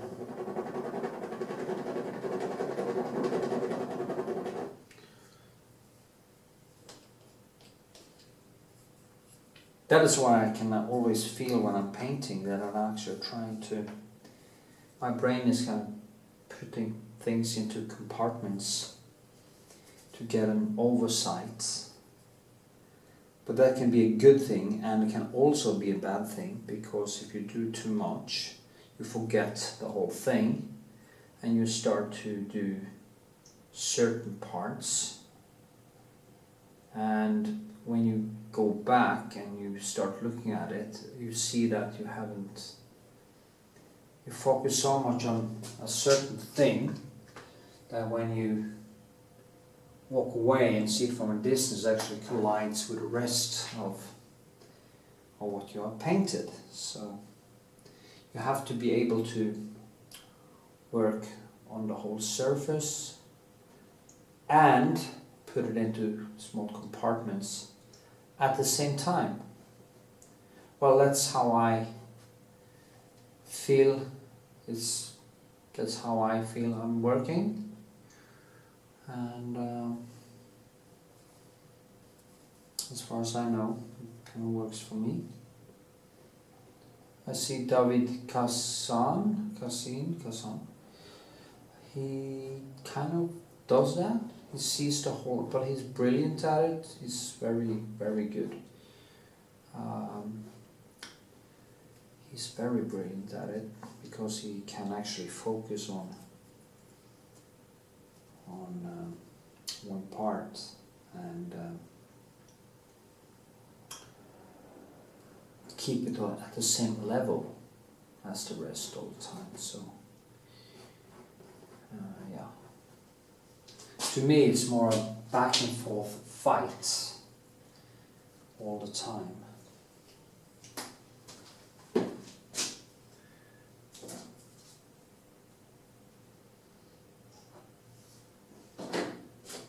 And so I have a quite manic type of personality that always wants to exaggerate things, colors, shapes, everything. I tend to exaggerate it. So I guess there is a strong expressionist in me that I can't get any color out of this fucking tube.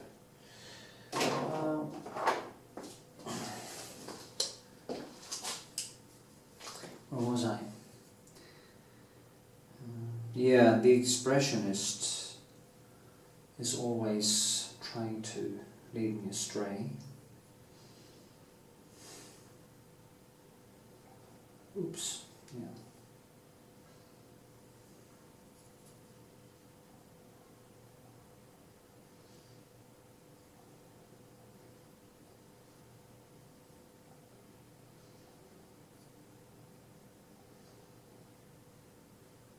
I love this, okay? I really, really enjoy doing this.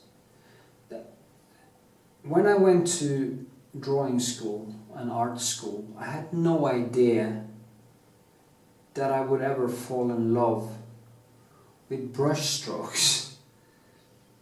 Because to me, painting was supposed to be very flat and painted like the things from the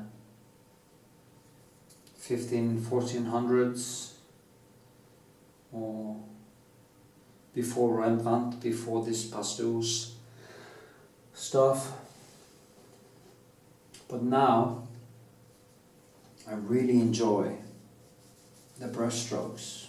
See even the smallest things that happens in a brush when I kind of grab the colors and I just grab them and I want to find a way. Like here I want red and green and yellow and blue in the kind of in the same brush strokes. stroke, and I just pile it on like that. And inside here I have all my different colors already competing like in a rainbow, so you get some kind of microcosm of different colors fighting or competing of attention. And then you can add some textures and go back and forth like this to create a feeling of something organic. And yeah, who would have thought it, that I, over 20 years after I started this, would be in love with brushstrokes in the way I'm now. Brushstrokes? No, I don't want to see any brushstrokes. I want everything to be, oh, that is so sloppy, I thought. Oh, I thought it was sloppy. This is sloppy. It is small choices. Okay, sometimes it is actually sloppy, because there are people who specialize in that shit to trick people into believing that their paintings are much better than they are. So I guess there probably a thin line there. Hard to say exactly where that line is, but that you have to. If it's not a challenge anymore, I think you should start killing your darlings. When it's not a challenge, kill your darlings. Ruin it, fuck it up, go further, break through. Because there's always another layer and another aesthetics on the other side. Don't be complacent, as Trump always say. It's a nice word, complacent. It fits into everything. So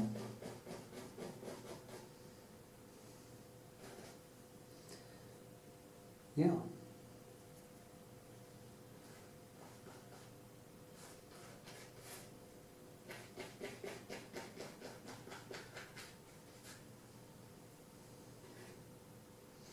And I think I'm going to try to do something that is more photorealistic,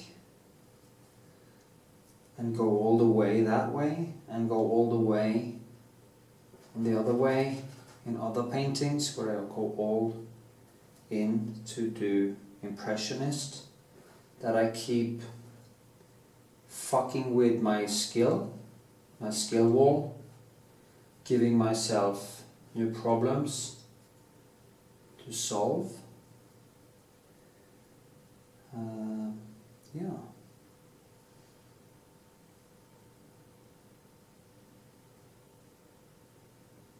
See now how I move the pencil? Just kind of let it flow. Ah, perfect. Did I say that? Did I say something good about myself? Oh my god. I shouldn't do that. That's not legal.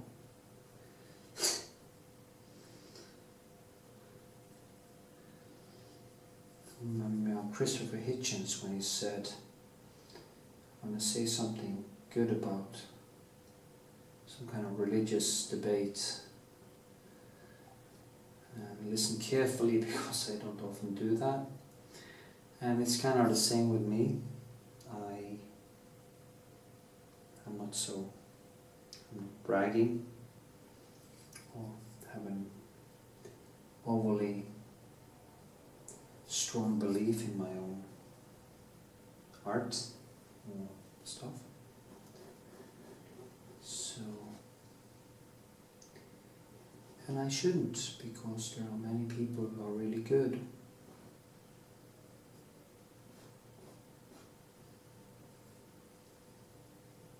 A friend of mine who is really, really good, his name is Leandro. He told me so much good, because I think he's so brilliant. And told me that, oh, there is so much great art and so many good drawers. And I didn't agree with him there and then, but I must say, after going out there and having a look, there are quite good figurative art out there, actually. So if you want to make yourself more relevant, I think you have to kind of go all the way, go bigger,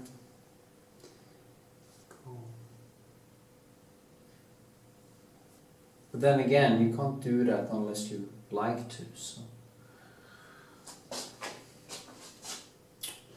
it's becoming quite nice. I actually like it. Fucking fly.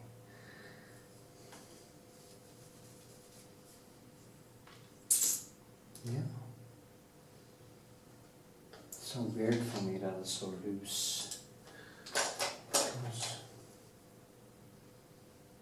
My brain demands some detail, some reason.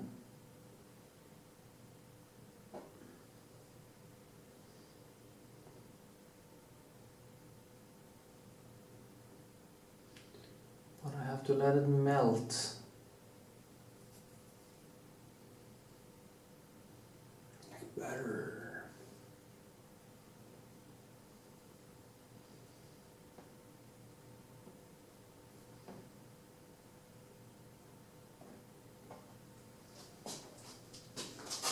Yeah, so bad. There's a light out there. All my videos tend to become so long, don't they? No wonder my channel isn't the most successful in the world.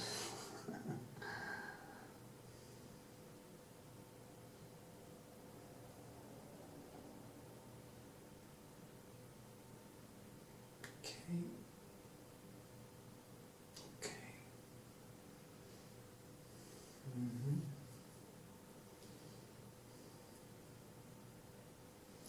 Maybe I should turn it off now.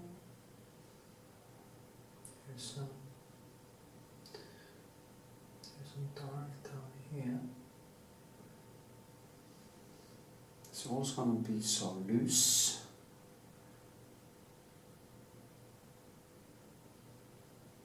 Just need to have this aquarellish. It's really nice to work with this because it is still quite fluid, even after a few hours of painting.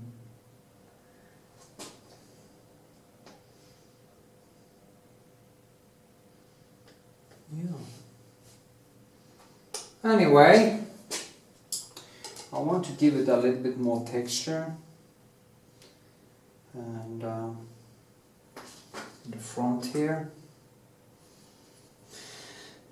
give it some more brush strokes, and I will do back and forth until I kind of build up some better feeling of a foreground. But that will be also done in next layer, because then it's easier to go over it. Next time I might also start out with a retouché vernisse in the next layer, because then I can get the oil to bind more to the surface, and that maybe that was it, that I used a lot of oil or medium and I didn't have the retouché vernisse under it, which the oil usually binds to better because of the harpiks in it, all this free shit. But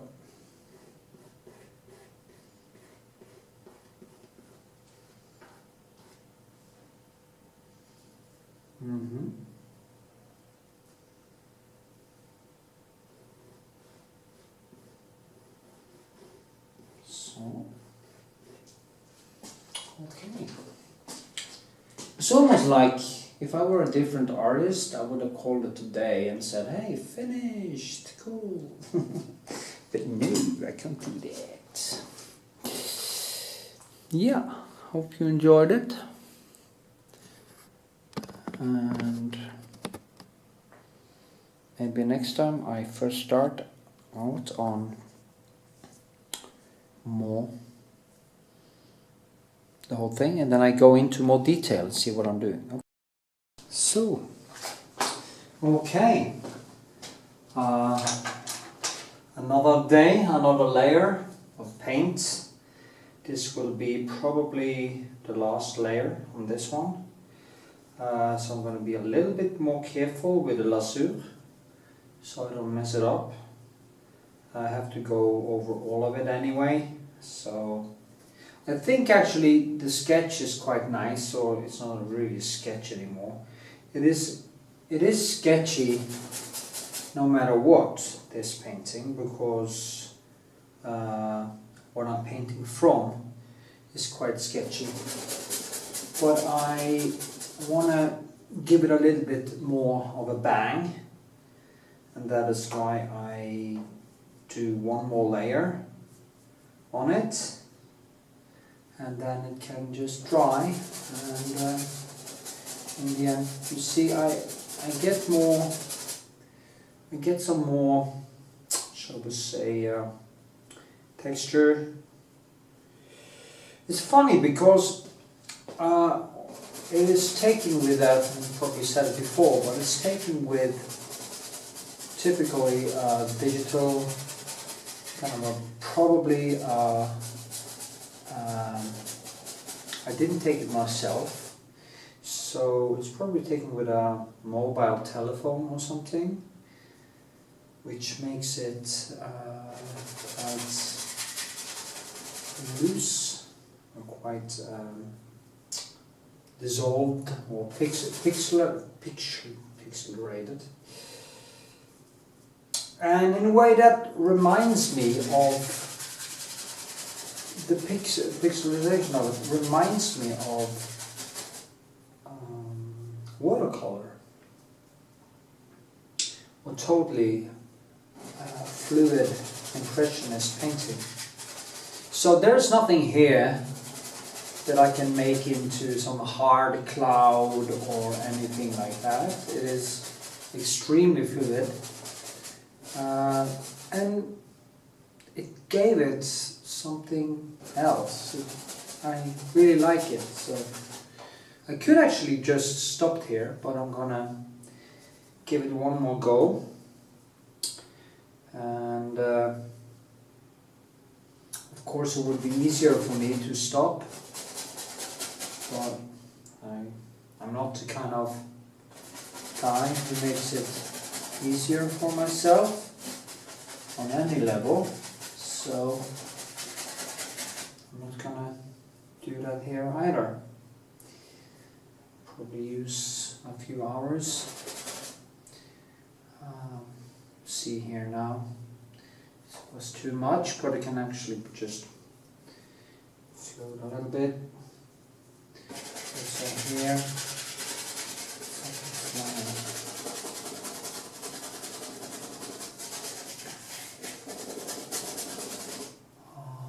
Yeah, I have to take away that. Just this one, I guess. Yeah, just do like this. That was too much. So, and I also take most of it away anyway, the oil and stuff. So.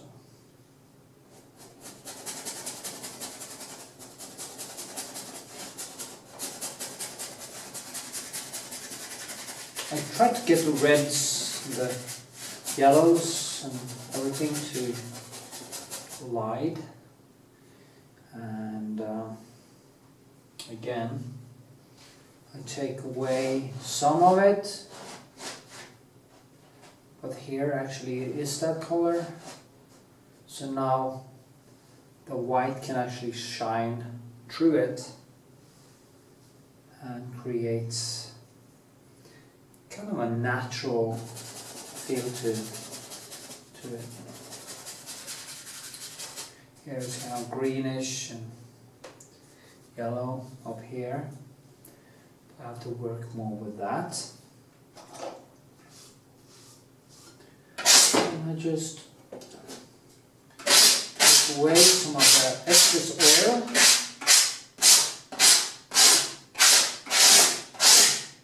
Like this.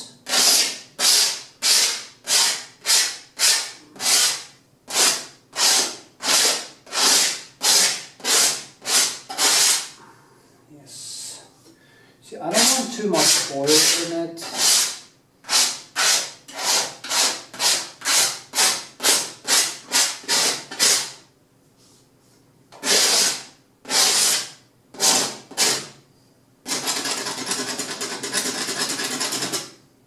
Good. Now it's a lot of it's going to be kind of greenish. It's here and there. That's the spots where are most light. And there's some greenish in here, so since I now have blue, I just use white and yellow, and I use the blue that's already there to kind of drag it out, and then I keep on working back and forth. There are also reds, and you just have to keep on finding the colors in a way when you paint, and involve your eyes to see. So, I'm just going to zoom a little bit more so you can see it. Maybe it's a little bit bright, but I'm just going to zoom a little bit if it's possible. Nah, it's impossible. Anyway, I'll zoom later. So, what I do then is to go in here. I always start with the light areas. For some reason, to me it's very natural to do that. I do that in still lifes, I do that in basically everything I do. You need a spot to work from, and you let everything else just evolve from that place. Now some of the whites in this is kind of burned out because they have been one of these very special evenings in Kame when you get all the different elements coming together. That's very typical for Kame, that you get a lot of weather. There's not so much climate, there's a lot of weather. Like wind and rain and thunder, rain, So, this is a wet day, but the sun is kind of trying to come through and put his nose out, say hi. So,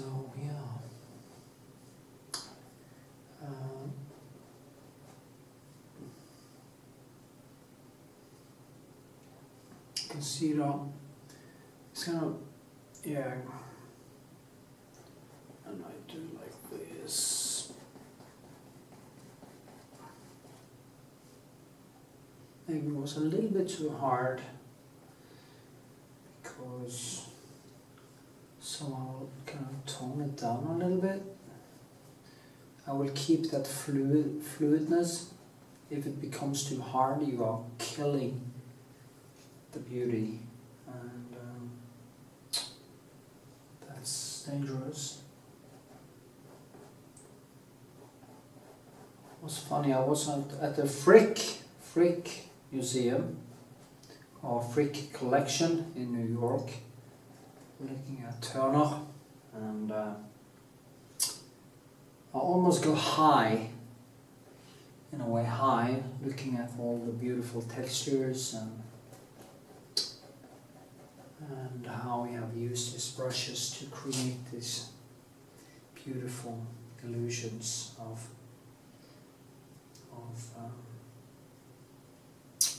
landscape and air.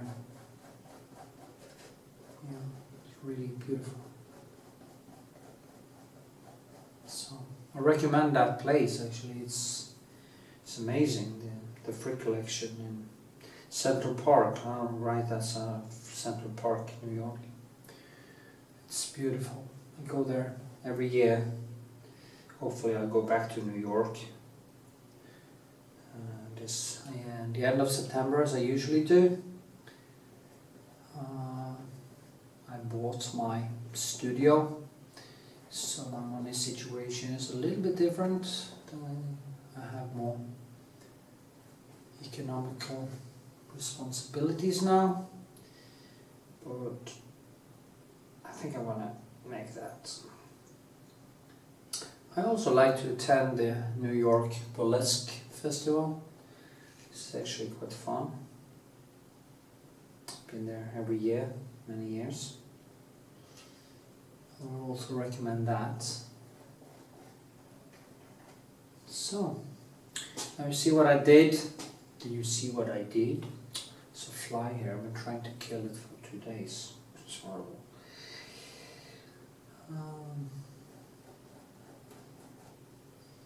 So.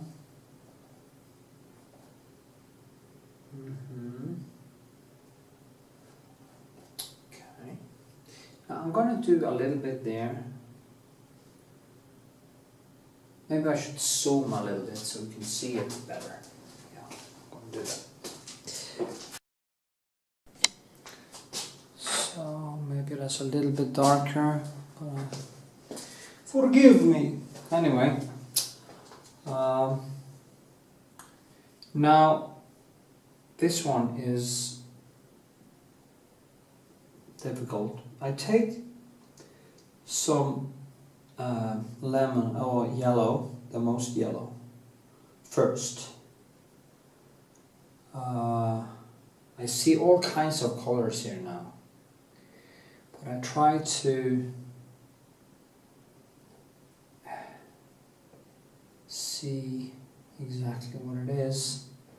I see green, I see reds, I see actually all the colors that are in the sky reflecting here. So, but of course it's a little bit different and a little bit different hue. So I just need to get these reds and greens and blues to kind of merge without being mixed too much. So I try to put them up against each other like an impressionist. And of course there are more light here than there, so I'm not going to push it that far.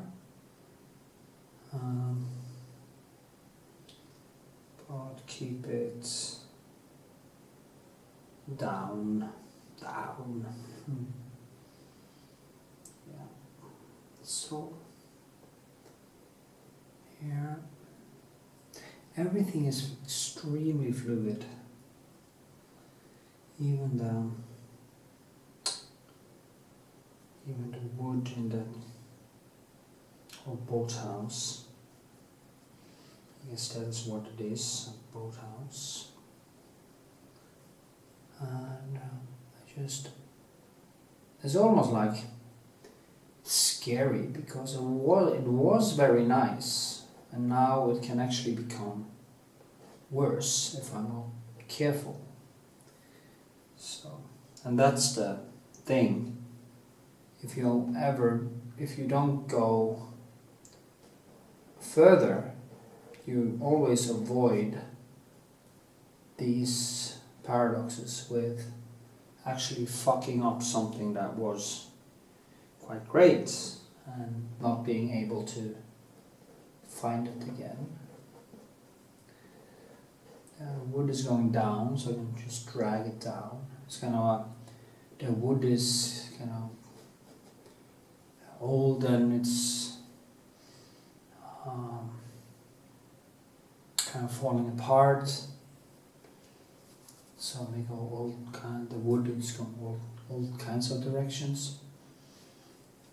Now that roof is difficult because it's pink.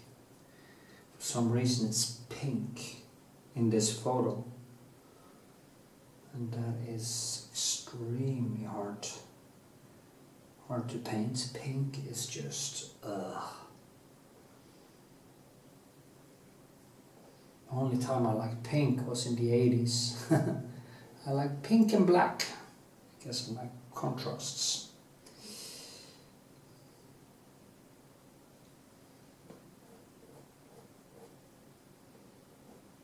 It's not pink, is it? It's something else.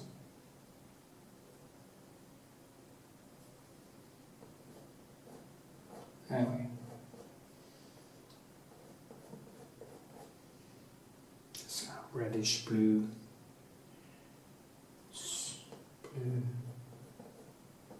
It's quite dark too, so when I do like this, it's quite dark, much darker than the sky, so I just have to push it down a little bit. Maybe we should do like this. Anyway, this will be work in progress. I will go back and forth until I find the right color.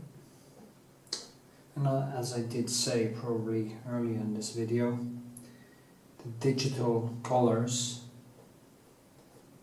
are very hard to, when they become really vivid and you see it's a digital interpretation of reality, it can be very hard to repeat the colors with oil. It's actually easier if you are standing in nature, because then all the colors are kind of toned down, basically at the same level.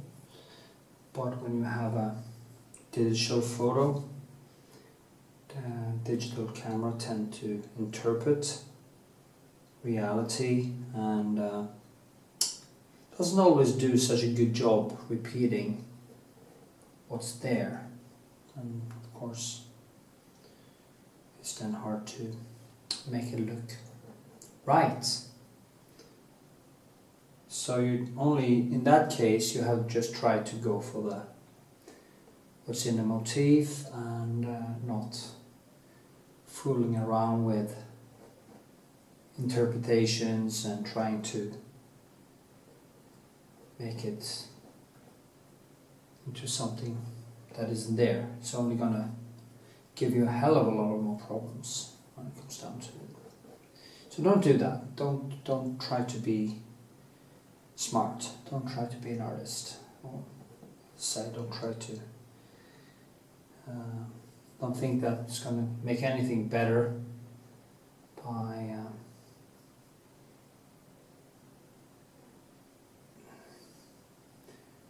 not going for what's actually there. There's a woman that has been teaching a little bit, a German woman, and she had tended to remove the backgrounds in a portrait or something, and it always gives a lot of problems if you try to put something else in there, because you have to remember that all the lines and all the things in it hangs together in a whole thing.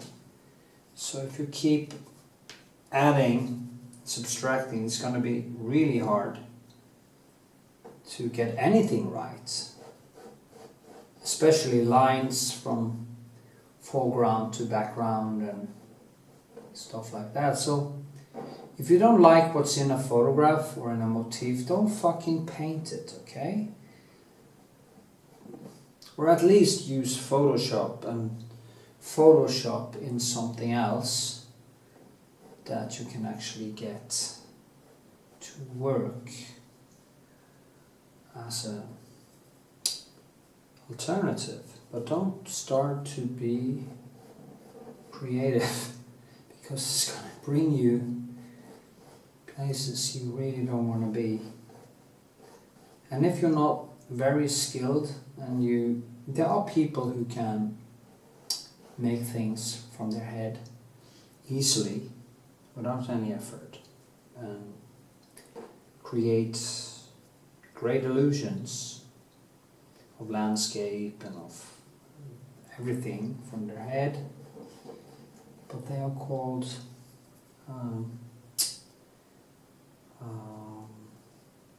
illustrators, and they are skilled in just that. So, and they don't need it to become perfect or because it is usually in that illustrated realm. They're not going for reality in any way. If you want to paint a photo, paint what you see in that photo, period. It's hard enough to manage to do that. And if you start to fuck it up, you're never gonna make it. And never start on stuff where people are smiling with their teeth. There is nothing worse than its teeth, smiling faces. It's really horrible, difficult. So, with this, I'm going to just paint for a few hours and see you later, alligator.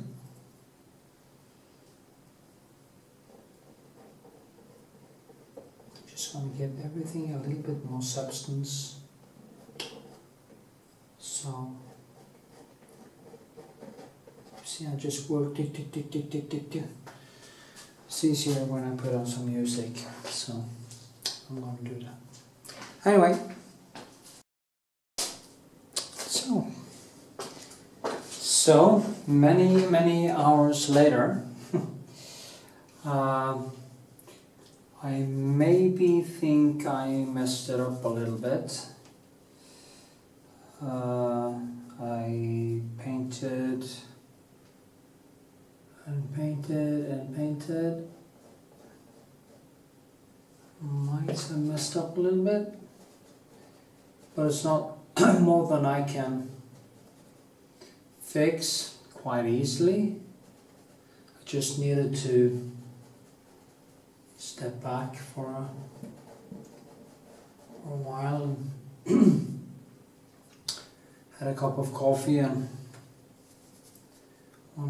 4, and then started to see that I had done a little bit too much. Maybe I removed the fucking fly. Kill you. Jesus.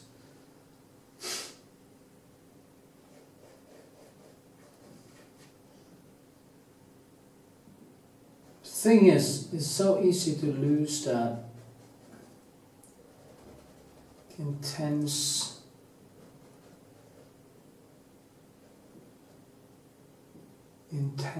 light if you go too far, or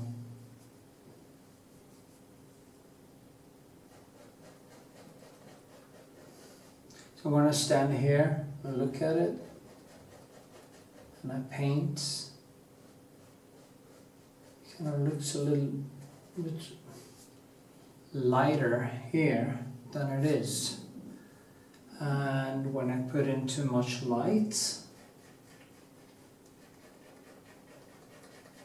I kind of lose that punch that I'm after. So I just need to center it a little bit. Put in some extra white textures here.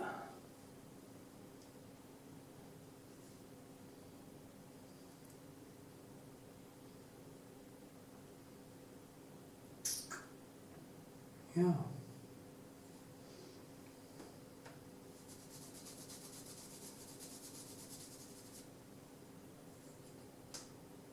Let's see.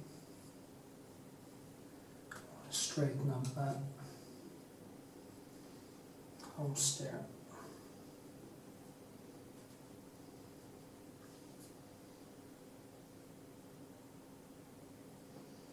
And I just drag the color in like that.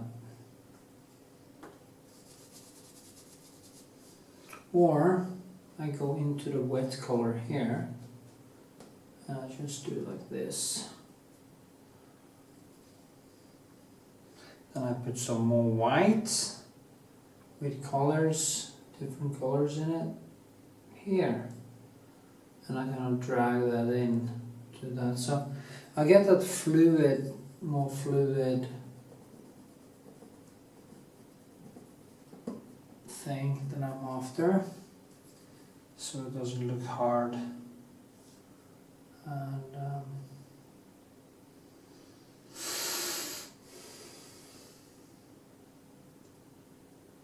lose the paintedness. That is the thing that is beautiful. Get my insect spray.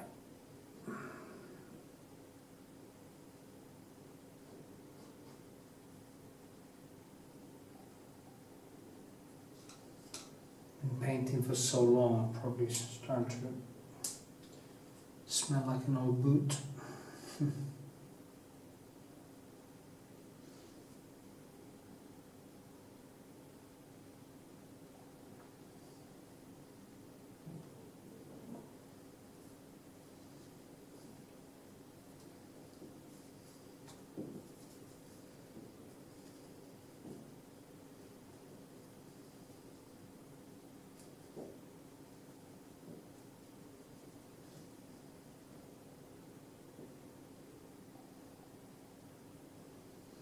It's the sum of all the brush strokes that in the end makes the painting. All the choices I make.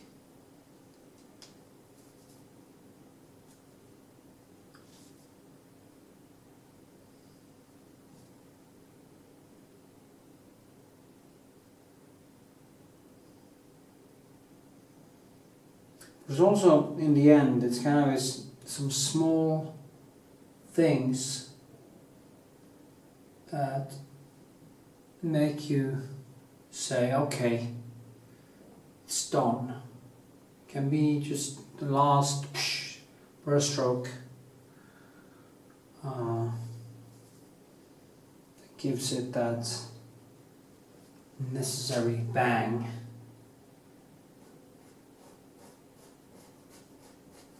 Like getting more depth like here.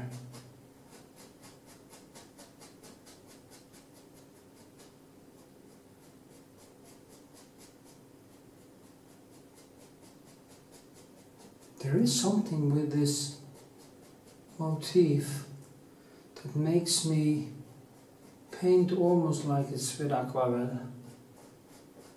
And I haven't noticed that before, that even my way of painting so changes. It's like I see how I want to keep it open and loose, even using my finger here to just create this fluidness,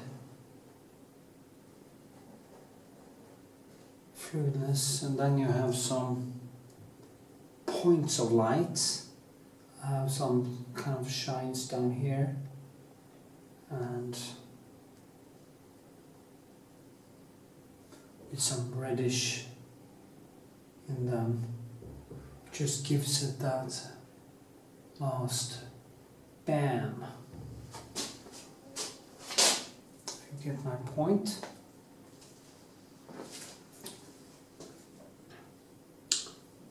And I think I want to sleep on it. Kill that fucking fly so it doesn't wake me up when I want to sleep. Sorry.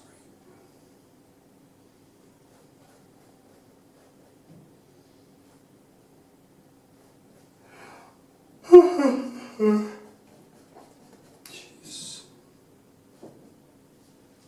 Okay, I'll finish it tomorrow. And it's also good to let it dry just a little bit, so the colors become a little bit more, in Norway we would say seg, like, yeah, sticky, and then I can absorb a little bit more color.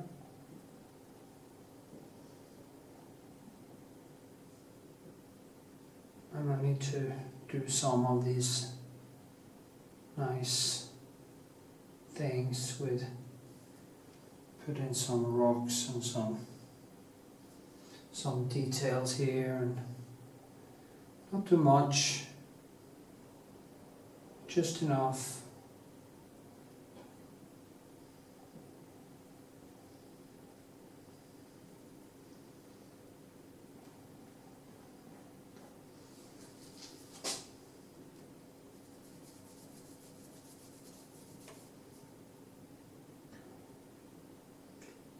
Fucking pink thing.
No, I need to stop or I'm just gonna fuck it up.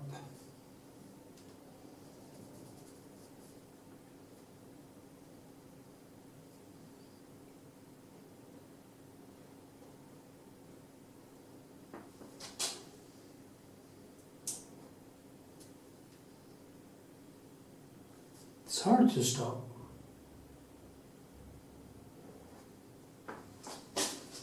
Oh, my hips. Bang, bang, bang. It's crazy. Arthritis. Okay, I kind of think I have reached something I can live with now. I just have a few small adjustments left, and I might have to let it dry before I do them. I want to see now. It is very hard to see exactly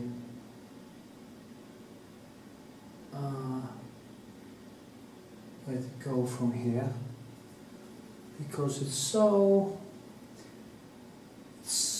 tiny differences that will actually make the difference. And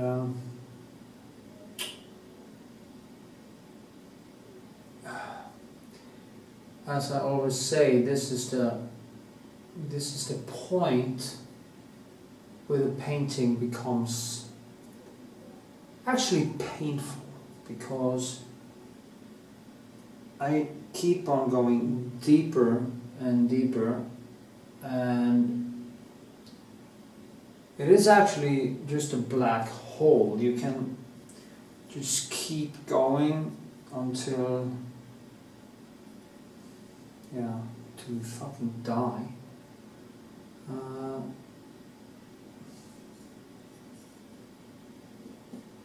And there's always these small things. Is this too much like this? Is it too much like that? Or you go back and forth. I can stand here and I can look at it and it seems okay. I go on a distance and say, hey, what the fuck is this? Is something wrong here? And then you go back again and you do some stuff, and suddenly you have actually... I can't really get rid of a fucking fly.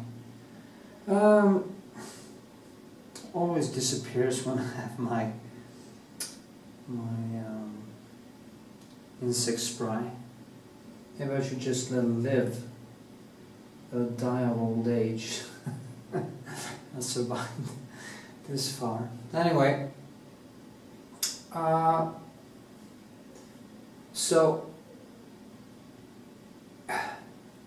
it's exhausting not to know when to stop. Really exhausting, actually, believe it or not. And that is what you gain when you go beyond the sketch. If you stay, you saw what I did in the beginning, the looseness, everything is just hickory-doo-dah, everything is just pure love and no worries. And then you start tightening stuff up, and you want to keep that fluidness, but you know you have to overpaint it, and that is where it becomes scary. And if you never go there, you will never really become a better painter, because that is where you start to push what I love to call the skill wall, and push yourself further and actually become a better painter. The thing with pushing that skill wall is that when you do it, you actually get better at sketching at the same time. Because if you get better and you push your skill wall, the beginning of the painting, the sketching process, will also get easier. It is like lifting weights in a way, or doing martial arts or whatever. You do all the groundwork to do the high kicks and the heavy lifting, and in the end the low kicks becomes very easy, but they also become much better, because the higher you can kick, the easier it is to kick where you don't really need so much effort. So you should also always try to push your limits. Don't get what Trump say is complacent, that you think you are good enough, or you say, it's good enough, you know.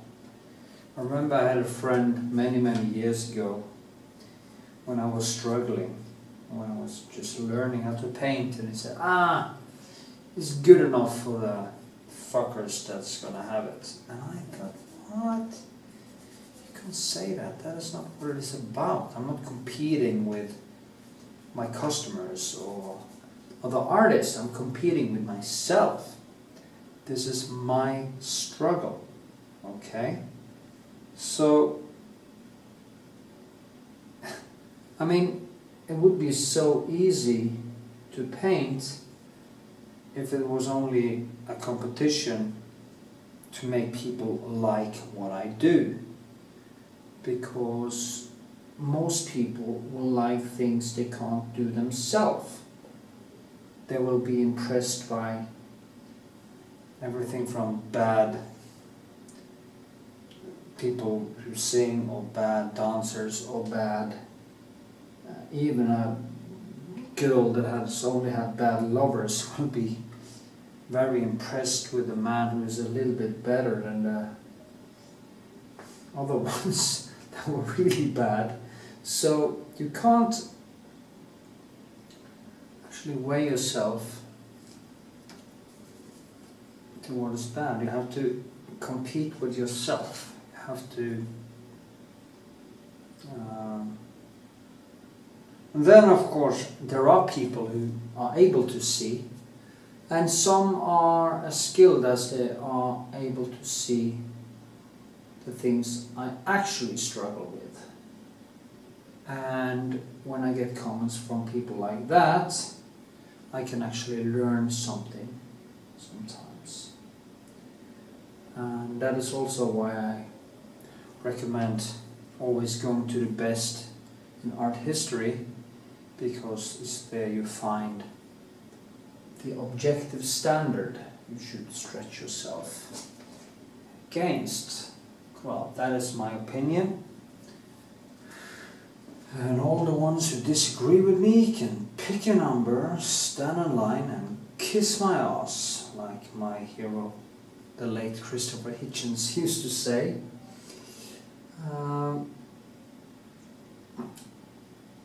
Anyway, yeah, that was a joke. I hope you understood that. I respect other people's opinions, and I try to listen if it is rational, and just don't, oh, I hate your paintings, you're a bad painter. Well, that is just your opinion, darling. Some people think I'm amazing. So, I think the truth is somewhere in the middle.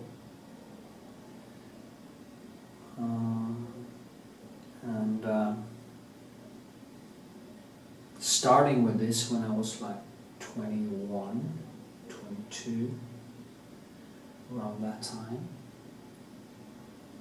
I'm 50 now, and if I didn't drink away, like party too much, I would have been a totally different place now. But kind of content with where I am. Not content, sorry, that was the wrong word. I'm not content at all with where I am. But not starting doing this as a child, learning this after first being a welder, a karate instructor and training, and only running after girls, taking a certificate in welding and stuff. I think I actually have done quite well, but I have on average 30 more years to live, and hopefully I live longer than that, and hopefully within my lifetime science will get rid of the worst diseases that comes from aging, and I will be able to do creative work until the day I die, the day I drop. Because I'm not planning for retirement. Retirement for an artist is death. That is my retirement. Death is my retirement. And I like that. I have a job that I love so much and I enjoy doing. The only thing I don't enjoy with doing art is when I don't make art or don't do painting. I'm not enjoying not doing painting. So, paradoxically, I really don't need a vacation from painting. I need a vacation. If I needed a vacation, I need a vacation from not painting, because what I do demand a type of focus that also bring with it a lot of soul searching, well, I'm an atheist, so I shouldn't use that word.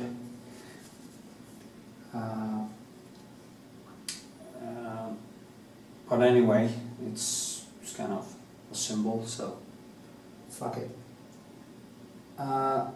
And with soul searching, or searching into your breaking up doors, pushing your skill wall, you are being confronted every day with your own mediocrity, and that can leave you, in a way it's like you're sore, your body is sore, and you know you have to lift some really heavy weights to punch through that. But when you have done it, you get high again. And I think that is how it works. So you try to kind of avoid it, but when you do it, you're in heaven. Yeah, and now I'm gonna buy myself, hopefully, a piano, and I want to learn how to play the piano. And it drives my mother crazy when I say that. Maybe I shouldn't, maybe I just drop it, I don't know. But I wanted to learn how to play the piano for 20 years. Actually, when I saw the movie Beethoven with Gary Oldman, I just fell in love with that movie. Made me fall in love with piano music, and in the end I listened to so much piano that I almost could, or I can relate to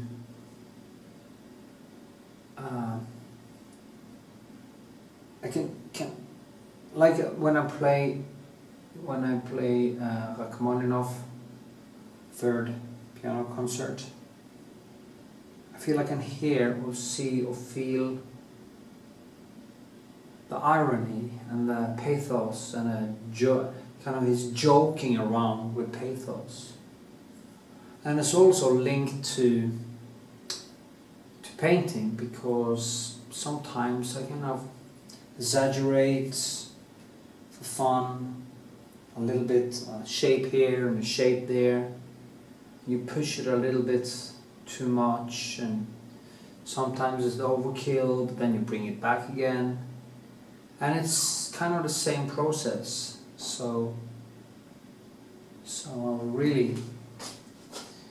really like to learn playing the piano to understand it deeper, not becoming a pianist. I'm not crazy. I know that train left the building a long time ago. But then again, I'm quite manic, so I could possibly become quite good if I started. But we'll see. First things first, I guess. Now I'm going to put a bit of light behind there. That's the greenish thing. And greenish. I use a lot of Prussian blue in this painting. Oh shit. Because it has that cold bluish effect. And then when you put that and kraplak, or this reddish together, they become quite warm and cold and all that, which the calm weather has in it. Keep it open. See, I'm using the background. Whew. It's so exhausting. I have no idea how exhausting this stage of the painting actually is, because I can easily fuck it up and do too much. And I feel there's a lot to do, but then again, I may trick myself into believing that some, like here, is more light than it is, might be, and again, maybe it's not. Let's feel that I should have a line here, and it has to be kraplak and some blue, some French ultramarine, because that will actually give it this greenish behind there, a little bit more contrast. But then again, it's not going to be a concrete line, so I have to be very careful not to make it too painted. So something like that, maybe.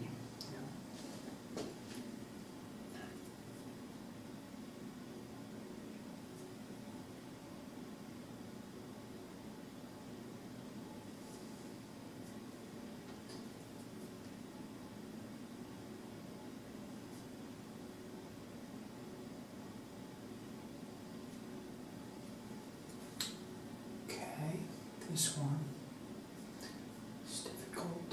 I am not sure, but I think it's going to be a little bit broader, like this. Yeah, might be right.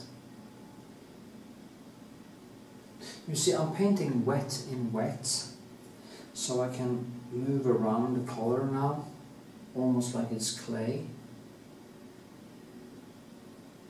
And I think that was actually quite okay.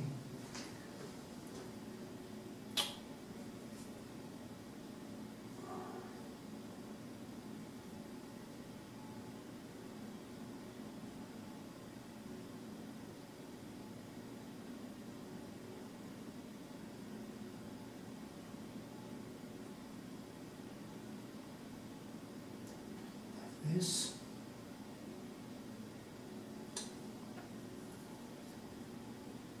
There's a small rock here,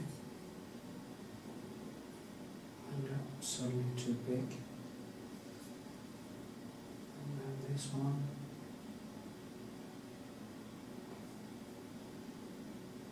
and then this line goes up. Something's happening here, this, and need some more light there. These things drives me crazy. Actually, I lost like 5 kilos of fat now, because I put my body into ketosis. I can actually see it in my, I guess this camera again makes it looks a little bit fatter, but it has helped enormously on my inflation. Inflammation in my hip, and it still kind of hurts. I have arthritis, but it's milder, and it's getting me the fly again.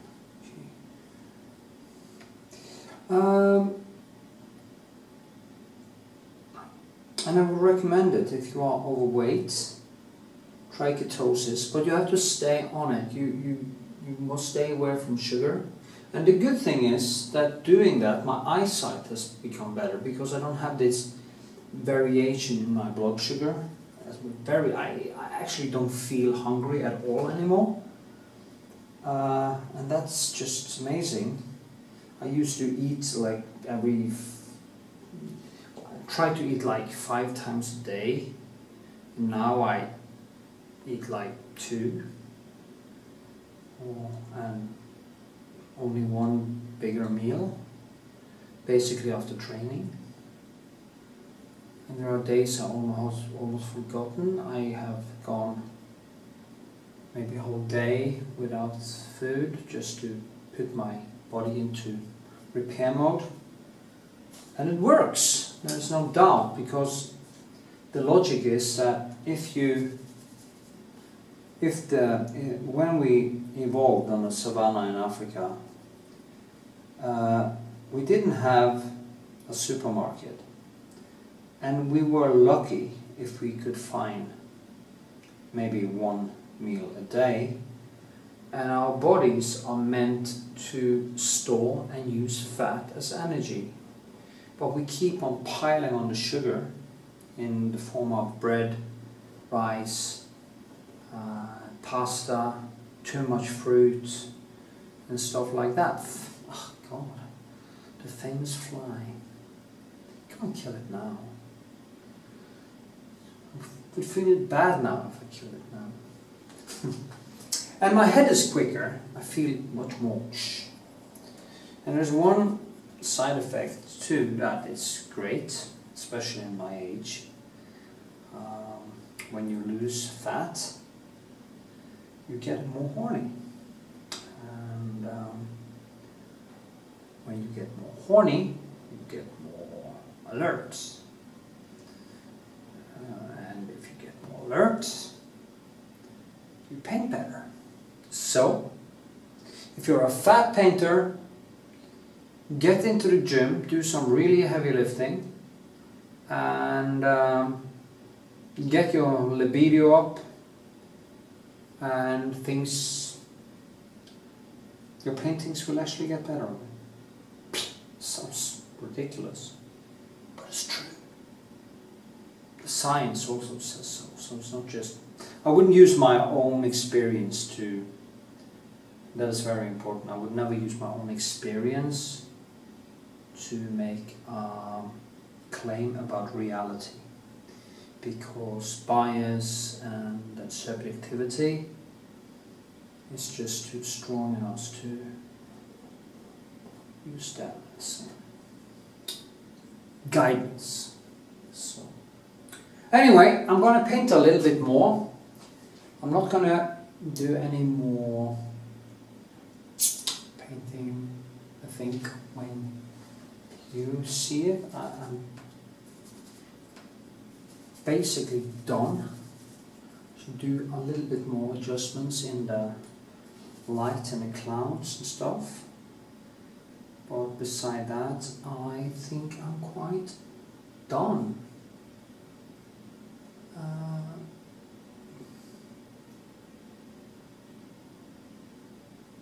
So yeah, if you do learn something from my videos and you like to support me, you can become a patron and do a one-time donation.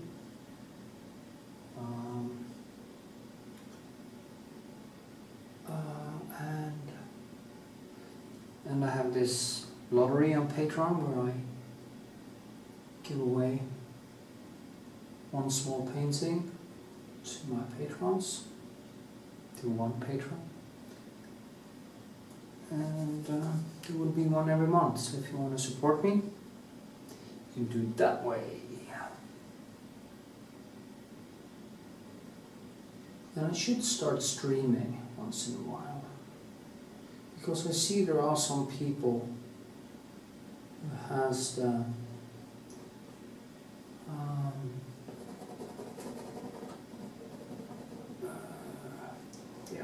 you get message that something new on my channel has been posted. What's it called again? Can't remember the English word right now. Notifications, yeah. So if I start streaming, there actually will be some people there that I can communicate with. So some of my viewers. So I might start doing that a few times a month. So, yeah. Okay. I see you later.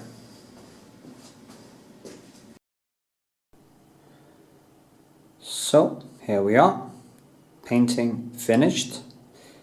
From this to this. If you see, there's a little bit difference in the colors when I pointed to the photo and a painting. But actually, in reality, my eyes are seeing, or the paint are sending out a little bit different colors to the camera than the photo. But when you see it in reality, it's actually basically the same colors. It becomes a little bit more bluish when I put the camera on. Well, you just have to live with it, I guess. Here you can see the texture, how I have built all the sky and stuff. There's some shadow coming in from somewhere here. I don't know where that is. And you see how thick I built it, and yellows and red and the colors are kind of competing with each other to create this pastos light coming straight out of the clouds. And then you work with just brush strokes and stuff when you go into the more elusive parts. And yeah, transfusions here, the light coming from the sky down. So see how it's built. I just use the impressionist way of painting in this, and that is also due to the, if it was a clearer photo, I might go into more detailed, or not detailed but more I don't really know what to say, because a landscape should be a little bit fluent anyway. So you can see here too, it's kind of the pixelation is kind of dissolved anyway. So, and I'm not perfect, you know, I'm a painter, I'm not a copying machine, as I joke about sometimes. I'm a Windows 95 copying machine. But even they the first digital camera in the world. So you see what I mean. Anyway, I have this full tutorial of the painting process, and you know that, so you have already seen it if you are here. So I will just ask you to remember to share my videos on social media, give them a thumbs up, leave a comment, put them into your playlists, and help me spread my art around and my videos. Really helpful. If you are one of the people who like my work so much that you would like to support my channel and my work, you can also become a patron. There will be a link down there, and you can actually win a small painting every month for $5. Anyway, stay cool until next time. See you around. I will paint a couple of more landscapes now, or have 2 more going. So that will be posted soon. So with this, I beg you a fine farewell and stay